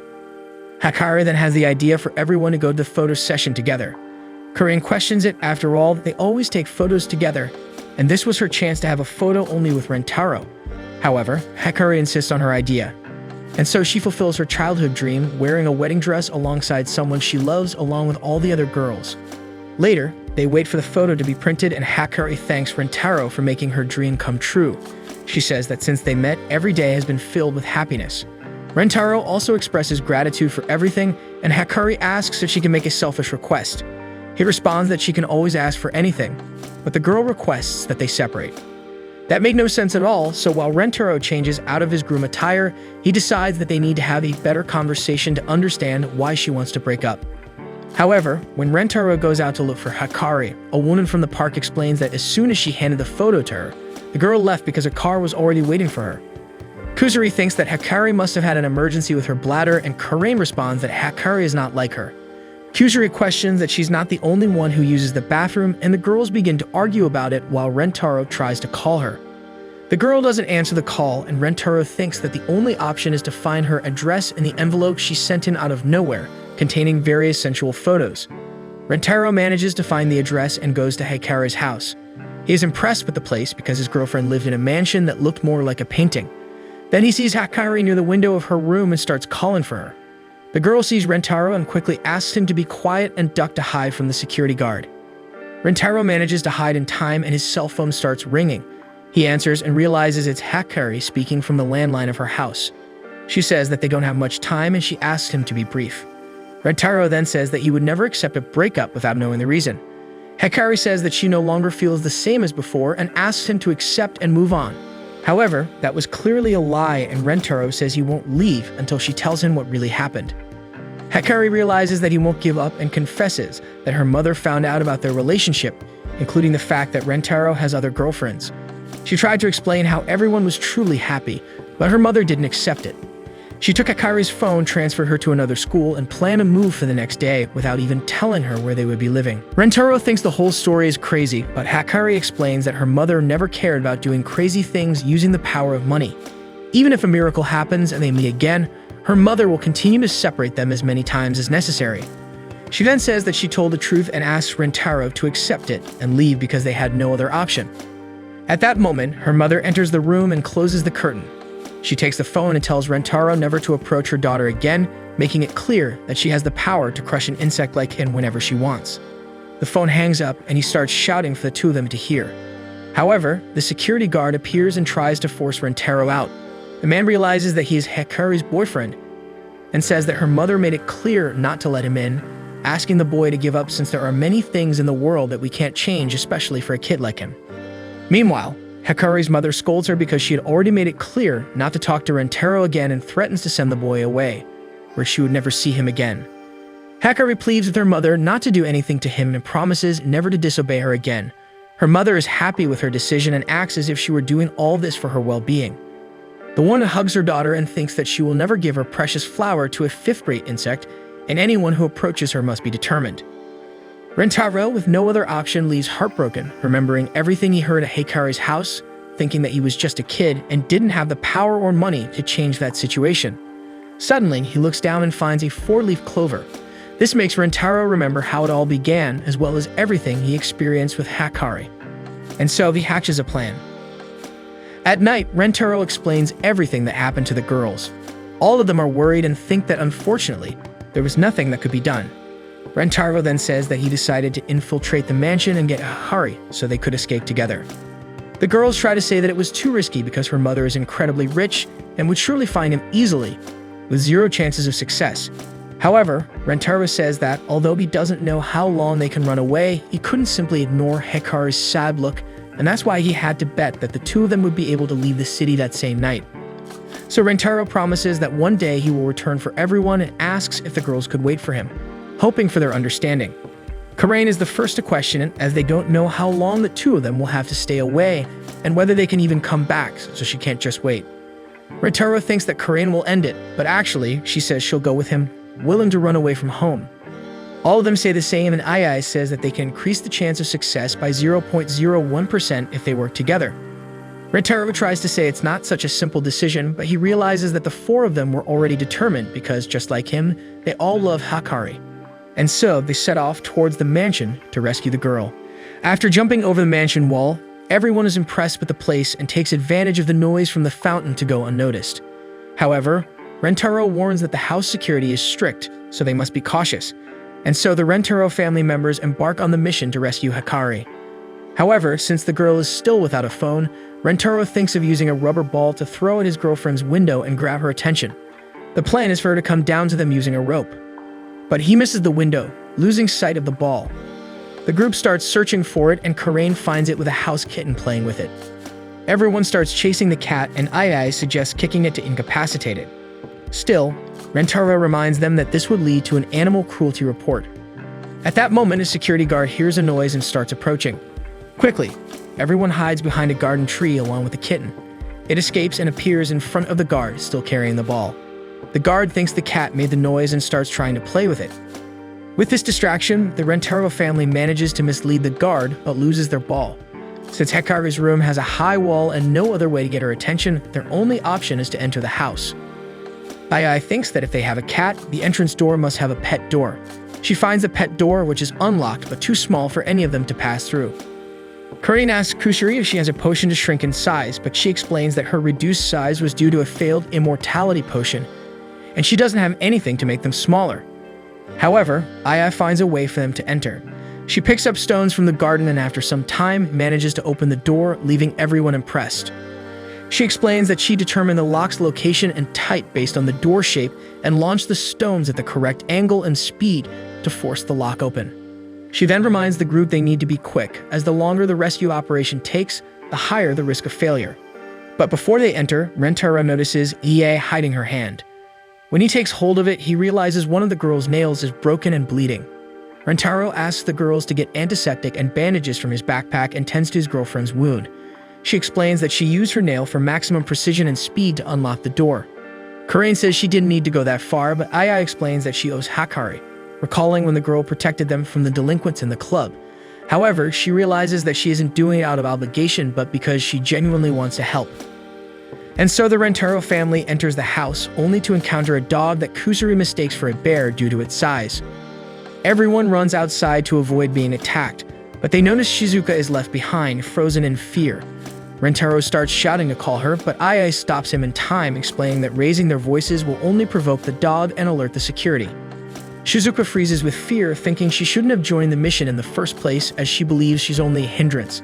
However, she recalls that she went there solely to assist Hakari and, like Rentaro, is willing to give her all to try and rescue her friend, regardless of whether the plan succeeds or not.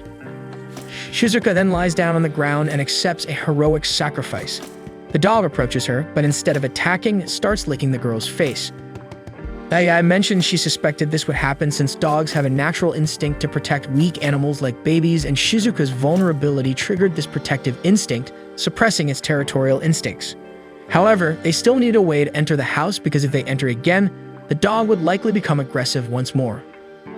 Ai thinks the most efficient way would be to harm the animal, but Rentaro reminds them that both the cat and the dog belong to Hakari's family. Kusuri then decides to use one of her potions, a medicine that induces instant sleep and could neutralize the dog. She hands the potion to Shizuka, forgetting to mention it's for the animal, leading Shizuka to believe it's for her. And so before they could stop her, Shizuka falls asleep, but luckily, the dog also falls asleep next to her. After giving the reversal potion to Shizuka, everyone manages to move forward, reaching a huge corridor leading to Hakari's room. The cat appears again, and suddenly an alarm starts blaring. Rentaro thinks they can't escape through the corridor because it's too large.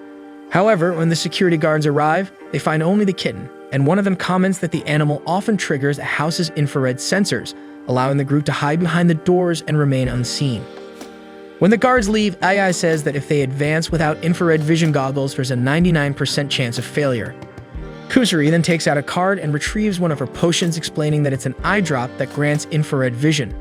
Rentaro agrees to use it immediately, but only after he applies it to his eyes does Kusuri remember to mention the side effect. The medication causes temporary total blindness, making the person see only infrared light. Kure notices the letter from which Kusuri took the eye drops, but the girl quickly takes it from her hand and tries to hide the envelope. However, Ai sees the address in time and explains that the letter was addressed to a foreign research team with a large pharmaceutical laboratory. They remember that Kusuri was dedicating herself to a potion to apply for her dream research team, realizing that it was the eye drop. In other words, she gave up her dream to help Hakari, and would miss the deadline to submit her experiment. However, Kusuri explains that even after causing problems with her potions and tantrums, Hakari continued to be her friend, becoming more important to her than any research team. Each of them loved Hakari and was willing to do anything to help. Next, the eye drops start to take effect, and Rentaro sees the infrared sensors of the house. Still, he realizes there are so many that not even Tom Cruise could pass through. However, even though we can't see anything beyond the sensors, Rentaro observes that the ceiling seemed much higher before he used the medicine and understands that, in reality, he got the impression that the height had decreased due to the infrared sensors not reaching the ceiling because of the corridor's chandeliers. In other words, for them to pass, they only needed to climb high enough. But the corridor was too long to be climbed, yet Ai observes that if two strong people work together, it would still be possible to climb the corridor. Everyone starts looking at Karain because, in addition to Rentaro, she is the only one strong enough for this task. And so the two are tied together with a rope to help them get in sync, and Rentaro becomes confident that they will succeed because he had faith in the synchrony with his girlfriend. With much effort, the two manage to climb high enough to be above the sensors. Then they begin to cross the corridor, passing near the chandelier. However, Karain starts getting nervous because Rentaro's cheek was brushing against her belly, although he didn't notice since he couldn't see anything besides the sensors. After a while of strenuous effort, the two finally manage to cross the entire corridor. Then Rentaro instructs the other girls to hide in the garden and prepare for the moment of escape, promising that they will return with Hakari. Next, the two find Hakari's room and upon opening it, see the girl crying with a photo they took together in the park. Suddenly, an alarm starts to sound because her room's door was equipped with an alarm to prevent an escape attempt. Rentaro wonders who would do such a thing to their own daughter and asks the three to flee, but they are already surrounded by guards with nowhere to run. Meanwhile, the other three were waiting hidden in a bush and become worried upon hearing the alarm. Suddenly, a guard arrives, but they manage to divert attention by making cat noises. Inside the house, Rentaro and Karain talk to Hikari's mother while she stays alone in her room, feeling guilty for making her boyfriend waste his life trying to make her happy in vain, as her mother would never give up on separating them, and he would never give up on her. Meanwhile, her mother, Hahari, introduces herself to them and explains that she is letting them roam freely because they are friends of her daughter, but she makes it clear that they would be restrained if they try anything suspicious.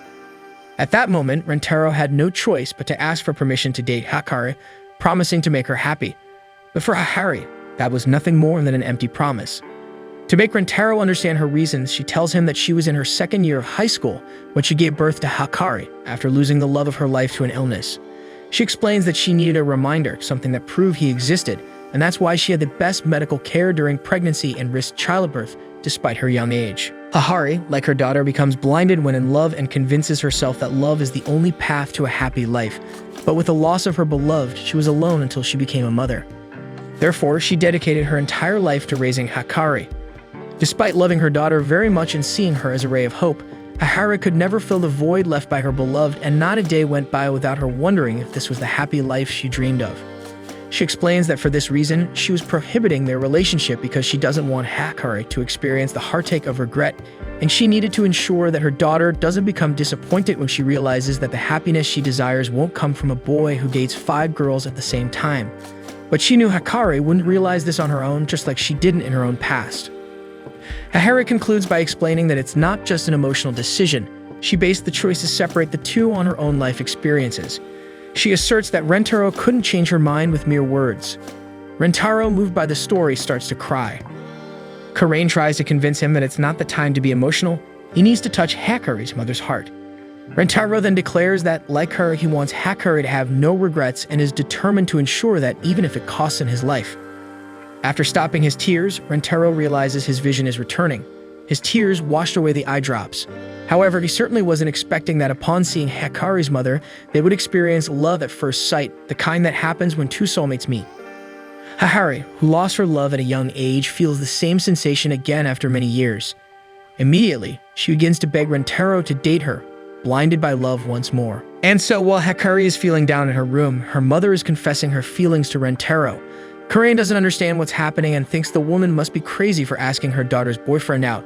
But as she looks at Rentaro, who also seems smitten, she starts to believe that everyone there has gone mad and begins to recall the guy as Hikari's mother. The woman realizes how crazy it was and pretends she was just making a joke. Karain thinks this doesn't make sense and wonders if this is how rich mothers behave.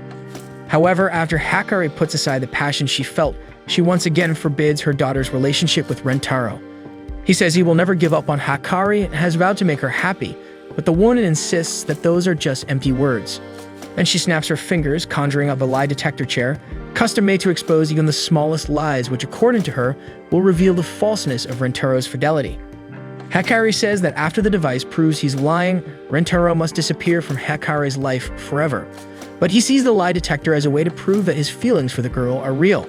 However, he asks Hikari to first prove that the machine is genuinely reliable. So they put Karain in the chair to test the lie detector, as it wouldn't be very convincing if Hikari tested it on herself or someone from her team. The woman starts by asking about the girl's bust size, making Karain nervous and questioning the reason for that question. Hikari explains that they have to test with something they can verify at first sight. Karain reluctantly agrees to answer but tries to lie about the size twice, and the device detects it, informing that she wasn't telling the truth. The girl gets angry and starts hitting the machine, admitting the correct size, and the device confirms the answer. To conclude, Hikari asks if Karain loves Rentaro. The girl yells at her, and Hikari doesn't understand why, as that's a normal question for a couple. Rentaro explains that's just her way, but that's what makes her so cute. Karain then decides to end the situation and says she likes him, but the detector informs that she was lying, leaving Rentaro devastated. So Karain starts saying that she likes him a lot, but the machine keeps detecting the lie. She tries increasing the level, saying she likes him too much, and then claims she likes him more than anything, but the device still picks up the falsehood. This makes Rentaro begin to see his end, envisioning his grandmother blowing kisses from the other side until the girl gives up and confesses that she loves Rentaro more than anything in the world, and the machine affirms she is telling the truth, bringing her boyfriend back to joy. And so, Rentaro sits in the chair and can't resist the temptation to also confess his feelings for Karain, expressing how much he loves her. Afterward, he apologizes to Hikari for losing focus and explains that he couldn't contain his love. Now that the lie detector's potency has been more than proven, Hikari says it's time for them to see how real Rentaro's feelings for Hikari are. As expected, the boy declares all the love he feels for his girlfriend. Briefly, he outlines how he plans to make her happy even if it means risking his own life, and expresses his willingness to die for her because he loves her more than anything in this world. After proving his feelings, Harry feels defeated and can't comprehend how a guy who dates 5 girls at the same time can garner such loyalty. Rentaro then asks if he has proven his feelings for Hikari, but her mother states that the lie detector is just a machine and therefore she cannot trust it. Karain is furious because she lost her dignity on the device for nothing. Suddenly, one of the housemaids appears, frantic, warning that Hikari is about to jump from her room's window. The three are in tears, and Karain swiftly tightens her grip on Hahari's neck, threatening to harm the woman if any of the guards try anything. Rentaro panics because he knew the girl could break her like a twig, but Karain tells him to hurry and rescue his girlfriend and for them to flee as far as possible. Rentaro thinks they would be leaving her behind, but Karain remains calm, certain that Rentaro will return for her someday, assuring him that she will wait as long as necessary because with him, she can wait forever. And so, Rentaro rushes to save Hahari, while Karain struggles to restrain the girl's mother. Hahari remarks that she underestimated a mother's love, but Karain believes that if the woman can prevent the two from escaping, Rentaro's family will never share a happy moment like the day in the photo again, telling her not to underestimate the love of a best friend. Meanwhile, Hahari is on the roof with all the guards unsure of what to do and being cautious not to agitate the girl further. At the same time, Ai, Kusuri, and Shizuka try to get her attention without the house security noticing. At this moment, Rentaro arrives to fetch his girlfriend. He explains that Karain is holding her mother and now they can escape together without anyone stopping them. But Hahari says that even if they manage to escape, they will have to run forever because he will always be tied to her and her mother. Therefore, she cannot live that way as it would ruin the life of the person she loves.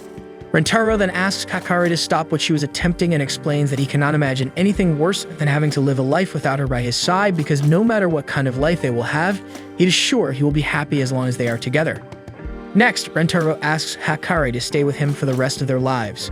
The girl starts crying and says she wants to be with him forever too, giving up on jumping out of the window. However, as soon as she makes that decision, the adrenaline of the moment fades, and she begins to tremble in fear at the height of her window. Rentaro realizes that his girlfriend is terrified and cautiously approaches to grab her, but suddenly Hahari slips from the roof and starts falling. He quickly runs to his beloved and manages to grab her hand, but due to his position, he begins slipping too. At that moment, Hahari reaches the door of the room, fighting with Karain to continue the path to her daughter, and they both gasp in shock at the sight of Rentaro almost falling from the window. Hahari asks her boyfriend to let her go since both of them would end up falling that way, but he insists that now that he finally got her back, he won't let her go again. Suddenly, they both fall together and Karain and Hahari can't do anything to stop it. However, Rentaro is so determined to protect his girlfriend that he manages to kick the wall for momentum, causing them to land safely in the house's fountain. The girls immediately emerge from the bush where they were hiding and jump in after them. Shizuka, though, doesn't know how to swim and ends up sinking too. Kusuri swims to her, pulls the girl out of the fountain, and starts removing the water she swallowed, while Aya saves Hahari and Rentaro. After the danger passes, Rentaro hugs Hahari and expresses how happy he is to see her well. At that moment, Karain and Hahari appear. The woman is relieved to see her daughter safe, but Karain has a different reaction. She approaches and slaps her friend for thinking about jumping from the window. Then the two start crying and Rentaro consoles his girlfriends. Hahari approaches him and says that if he hadn't fallen into the fountain, he would have died. Still, Rentaro reminds her that he promised to make Hahari happy, even if it meant losing his life. And so the woman finally believes that he was sincere and every word of his was true. She allows Rentaro to continue dating her daughter, asking him to take care of Hahari. Rentaro starts thinking that everything Hahari did was to protect her daughter, willing to be hated by her to keep her safe. However, he realizes that this way the woman would only have sadness because she would be alone. So Rentaro promises to make both of them happy, explaining that he also wants Hahari to live the life she dreamed of. Hahari is surprised and asks if this was his response to her confession, while Hahari is confused and asks when her mother confessed to her boyfriend. And thus, Rentaro gains another girlfriend, making Hahari ecstatic, while the other girls look at the situation incredulously.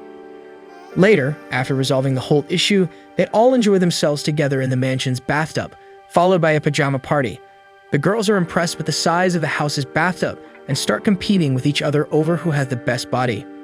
As usual, Karain feels down about having fewer curves than the other girls and leaves the tub, trying to convince herself that her form is better for fighting. Then Karain enters the room and encounters Rentaro, who becomes awkward upon seeing that his girlfriend's belly is exposed. She doesn't understand why he's so nervous about seeing a belly, but later realizes that Rentaro was that way because he was remembering when they had to climb the wall and his face was pressed against her belly. Karain questions Rentaro about why he pretended not to know he was touching her skin at that moment, but Rentaro explains that he lied because if he had said something earlier, they could have fallen from the ceiling and gotten hurt. But Karain decides to get back at Rentaro and starts rubbing his face against her belly. Both of them blush at the situation, but suddenly Kusuri opens the door, startling them, and they quickly pretend they were exercising. After they all finish their shower, they go to pick out their pajamas. Harry takes the opportunity to explore the options with the girls since she had a wardrobe full of cute choices. Rentaro stands with his back turned while the girls get dressed. When he turns around, he's enchanted by his girlfriends, experiencing a surge of cuteness along with Harry as he sees Kusuri and Shizuka wearing animal-themed pajamas. To drive him even crazier, both girls kiss his cheeks simultaneously and Rentaro feels as if his soul has ascended to paradise. Later, Harry feels a bit unwell and goes to get a glass of water, with Rentaro deciding to accompany her. On the way, he asks if she's okay, and she explains that she's too old to get so excited. Rentaro reassures her, saying they still have a lot of fun things to do together. However, this only reminds Harry of something she's wanted for a long time. Feeling a bit embarrassed, she asks the two of them to go to her room. And so, Rentaro heads to Hahari's room while the other girls wonder why it's taking them so long to fetch a glass of water. Hikari becomes concerned about their disappearance when suddenly she hears her mother scream. They'd all rush to prevent Hahari from cutting in line and doing something inappropriate with Rentaro. However, upon entering the room, they find Rentaro dressed as a woman and Harry excited about his costume. The girls also get excited about the scene and thank Harry for making Rentaro wear those clothes. However, he is utterly embarrassed to realize that all his girlfriends have seen him dress as a woman. Shizuka and Hikari are desperate for the fallen boy on the floor, but Harry promises to bring him back to life with the help of Ai. Then the woman transforms the girl into a charming prince so she can awaken the sleeping beauty with a kiss. Everyone is enchanted by this fairy tale moment, but after Rentaro wakes up with the kiss, he becomes annoyed and decides it's time for him to take a shower. As soon as he leaves, Hikari and her mother decide to spy on the boy in the bath. Karain questions them, but Ai and Kusuri are already excited about the idea. Karain eventually agrees to join even though she won't admit that she also wants to see her boyfriend in the bath. Shizuka is the only one who makes it clear that she disapproves of the idea because she knows it will disappoint Rentaro. However, Ai says that as long as he doesn't find out, no one will be harmed. So Hikari and her mother decide to restrain Shizuka, wrapping her in a mat so that no one interferes with their espionage plan.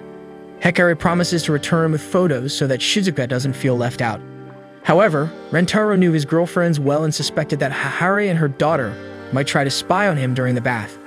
That's why he decided to wrap himself in a towel. While he was taking his shower, he used the room above the bathroom to come down with Kusuri to take a photo of that moment through the window. However, the glass was too foggy, and she approached the glass to see better, making noise and scaring Rentaro, who thought she was a ghost. Kusuri realizes she's been seen, and the girls quickly go back up with her.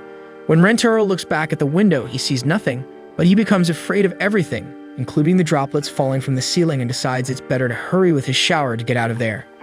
Meanwhile, Shizuka struggles to free herself from the mat because in her mind, if Rentaro sees the girls spying on him, he would want to be condemned for it, leading the girlfriends to regret what they did and condemn themselves, resulting in the end of the Rentaro family. Shizuka thinks she has to prevent this from happening at all costs, but as she can't untangle herself, she decides to go on the mat herself and rolls to the other girls who are going up to the attic for an alternative path leading to the bathroom ceiling, a better place for them to succeed in their spying plan. But on the way, the girls are afraid that this path might have a rat. Harry asserts that there's nothing like that in her house, but just at that moment, they feel something passing by them, causing them all to tremble in fear, unable to see that it was actually the house cat. In the bathroom, Rentaro starts to hear screams coming from the ceiling and panics, thinking that once again he was being haunted. Back to Shizuka, she tries to gather courage to descend the mansion's stairs rolling. The girl attempts to mentally prepare herself to continue her journey when the house's dog appears and barks at her to get out of the way. Startled, Shizuka quickly rolls down the stairs, losing control of where she was going. As she rolls, the mat comes loose, and she ends up in the house's bathtub, startling Rentaro once again. The poor guy was already so frightened that when he looks back, he sees another apparition and only later realizes it's his girlfriend. Concerned, he approaches, but at that moment, his towel falls to the floor and Shizuka sees more than she should have. With that sight, she faints and Rentaro quickly pulls her out of the water when suddenly his other girlfriends also appear in the bathroom, complaining about the house cat.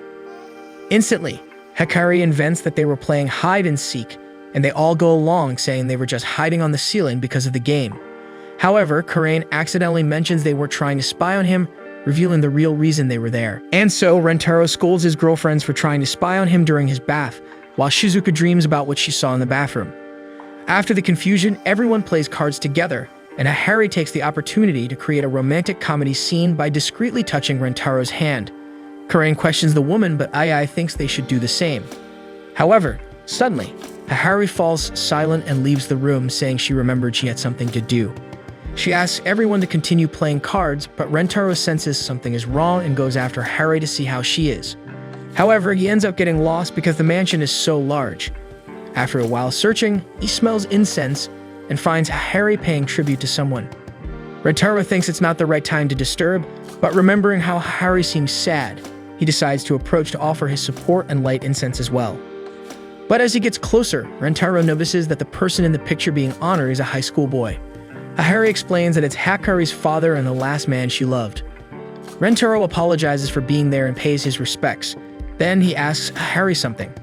Rentaro explains that he doesn't understand why she chose to be alone when she regretted being alone, as he was sure many men tried to get close to her. Harry says she doesn't want to talk about it, but Rentaro insists on knowing the answer because despite being just a teenager, he's her boyfriend and should share part of her burden. So Harry starts crying and explains that she can't forget Hikari's father. Even after his death, she continues to love him from the bottom of her heart, and that's why she doesn't have the right to love another man, feeling guilty for falling in love again. Rentaro hugs Hikari and tells her she doesn't have to forget her first love. No one said you can't love two people at the same time. Even if someone says otherwise, what matters is that they feel the love is real and true. The only way to do that is to pour all the love in their hearts. Stucky asks her to let him know if she ever feels that his love for her has ceased to be real, promising that he will do the same. The woman is moved by Rentaro's words and asks to kiss him. Hikari's father knew that he wouldn't be able to stay by Harry's side for long, so he asked her to save her first kiss for someone who would swear never to leave her alone. Harry explains this to Rentaro, but soon apologizes for her request and for getting so emotional. However, Rentaro pulls her close, and the woman has her first kiss with someone who would never abandon her, just as her first love requested. At night, everyone sleeps together with mattresses side by side when Hikari gets up to lie down next to her boyfriend, making Karain think that her friend was trying to win some kisses or something. At this moment, Rentaro wakes up and Hikari explains that she just wanted to sleep beside him because she was afraid she might never be able to be with him again. The boy kisses his girlfriend and agrees to hold her until dawn as Hikari asks him to do. Karain overhears the conversation and decides that at that moment her friend has the right to have this special treatment. But a few hours later, Rentaro wakes up and realizes that Hikari is no longer by his side. The girl was making out with Karain, both of them dreaming that they are with him. So Rentaro takes advantage of being awake and decides to go to the bathroom, but on the way he ends up meeting a boy and recognizes that he is Hikari's father. The boy accuses him of taking Hikari and his daughter, but Rentaro remains calm and calls him the father-in-law. The boy is surprised that he is not scared, as Rentaro was terrified when he mistook his girlfriends for ghosts. Rentaro admits to being afraid of ghosts, but explains that he was not scared to meet Hikari's father and the man Hikari loved because he is surely a kind person. The boy is disappointed and mentions that he was planning to threaten Rentaro, saying that if he didn't make the two happy, he would be cursed to death. But Rentaro says that there was no need for threats because he will do everything to make them happy. The boy says he believes Rentaro because he took care of them for 16 years, and in that time many men tried to get close but none showed as much dedication as he did. Then the boy thanks Rentaro for freeing Harry's heart, and Rentaro explains that he only did what he thought was right for the people he loves. The boy then says that with him taking care of them, his spirit could find peace and depart someday, but Rentaro asks them to take care of the girls together. Afterward, he thanks his father-in-law for bringing Hikari into the world and bringing joy to her mother long before he was born. Suddenly, a light surrounds the boy because he finally found someone he fully trusts to take care of the two girls, making his regrets for abandoning them disappear, leaving him ready to move on to the other side. Rentaro tries to stop his father-in-law from leaving, though he remembers that he promised they would take care of the two together, but the boy goes to the world after death. In the morning, Rentaro wakes up on the floor and thinks he dreamed of his father-in-law, although the dream seemed real. Then he realizes that it is already the next day and thinks about how long the previous day was despite them overcoming difficulties together. And so the pajama night comes to an end and everyone bids farewell to Hikari and her mother. They needed to head back home to put on their school uniforms and attend classes. Hikari feels sad that they have to leave, expressing that they can return whenever they want. Rentaro promises to come back as soon as possible. As everyone goes their separate ways, or so it would have been, Hikari uses her money to buy the school and becomes the new administrative president to stay close to her boyfriend.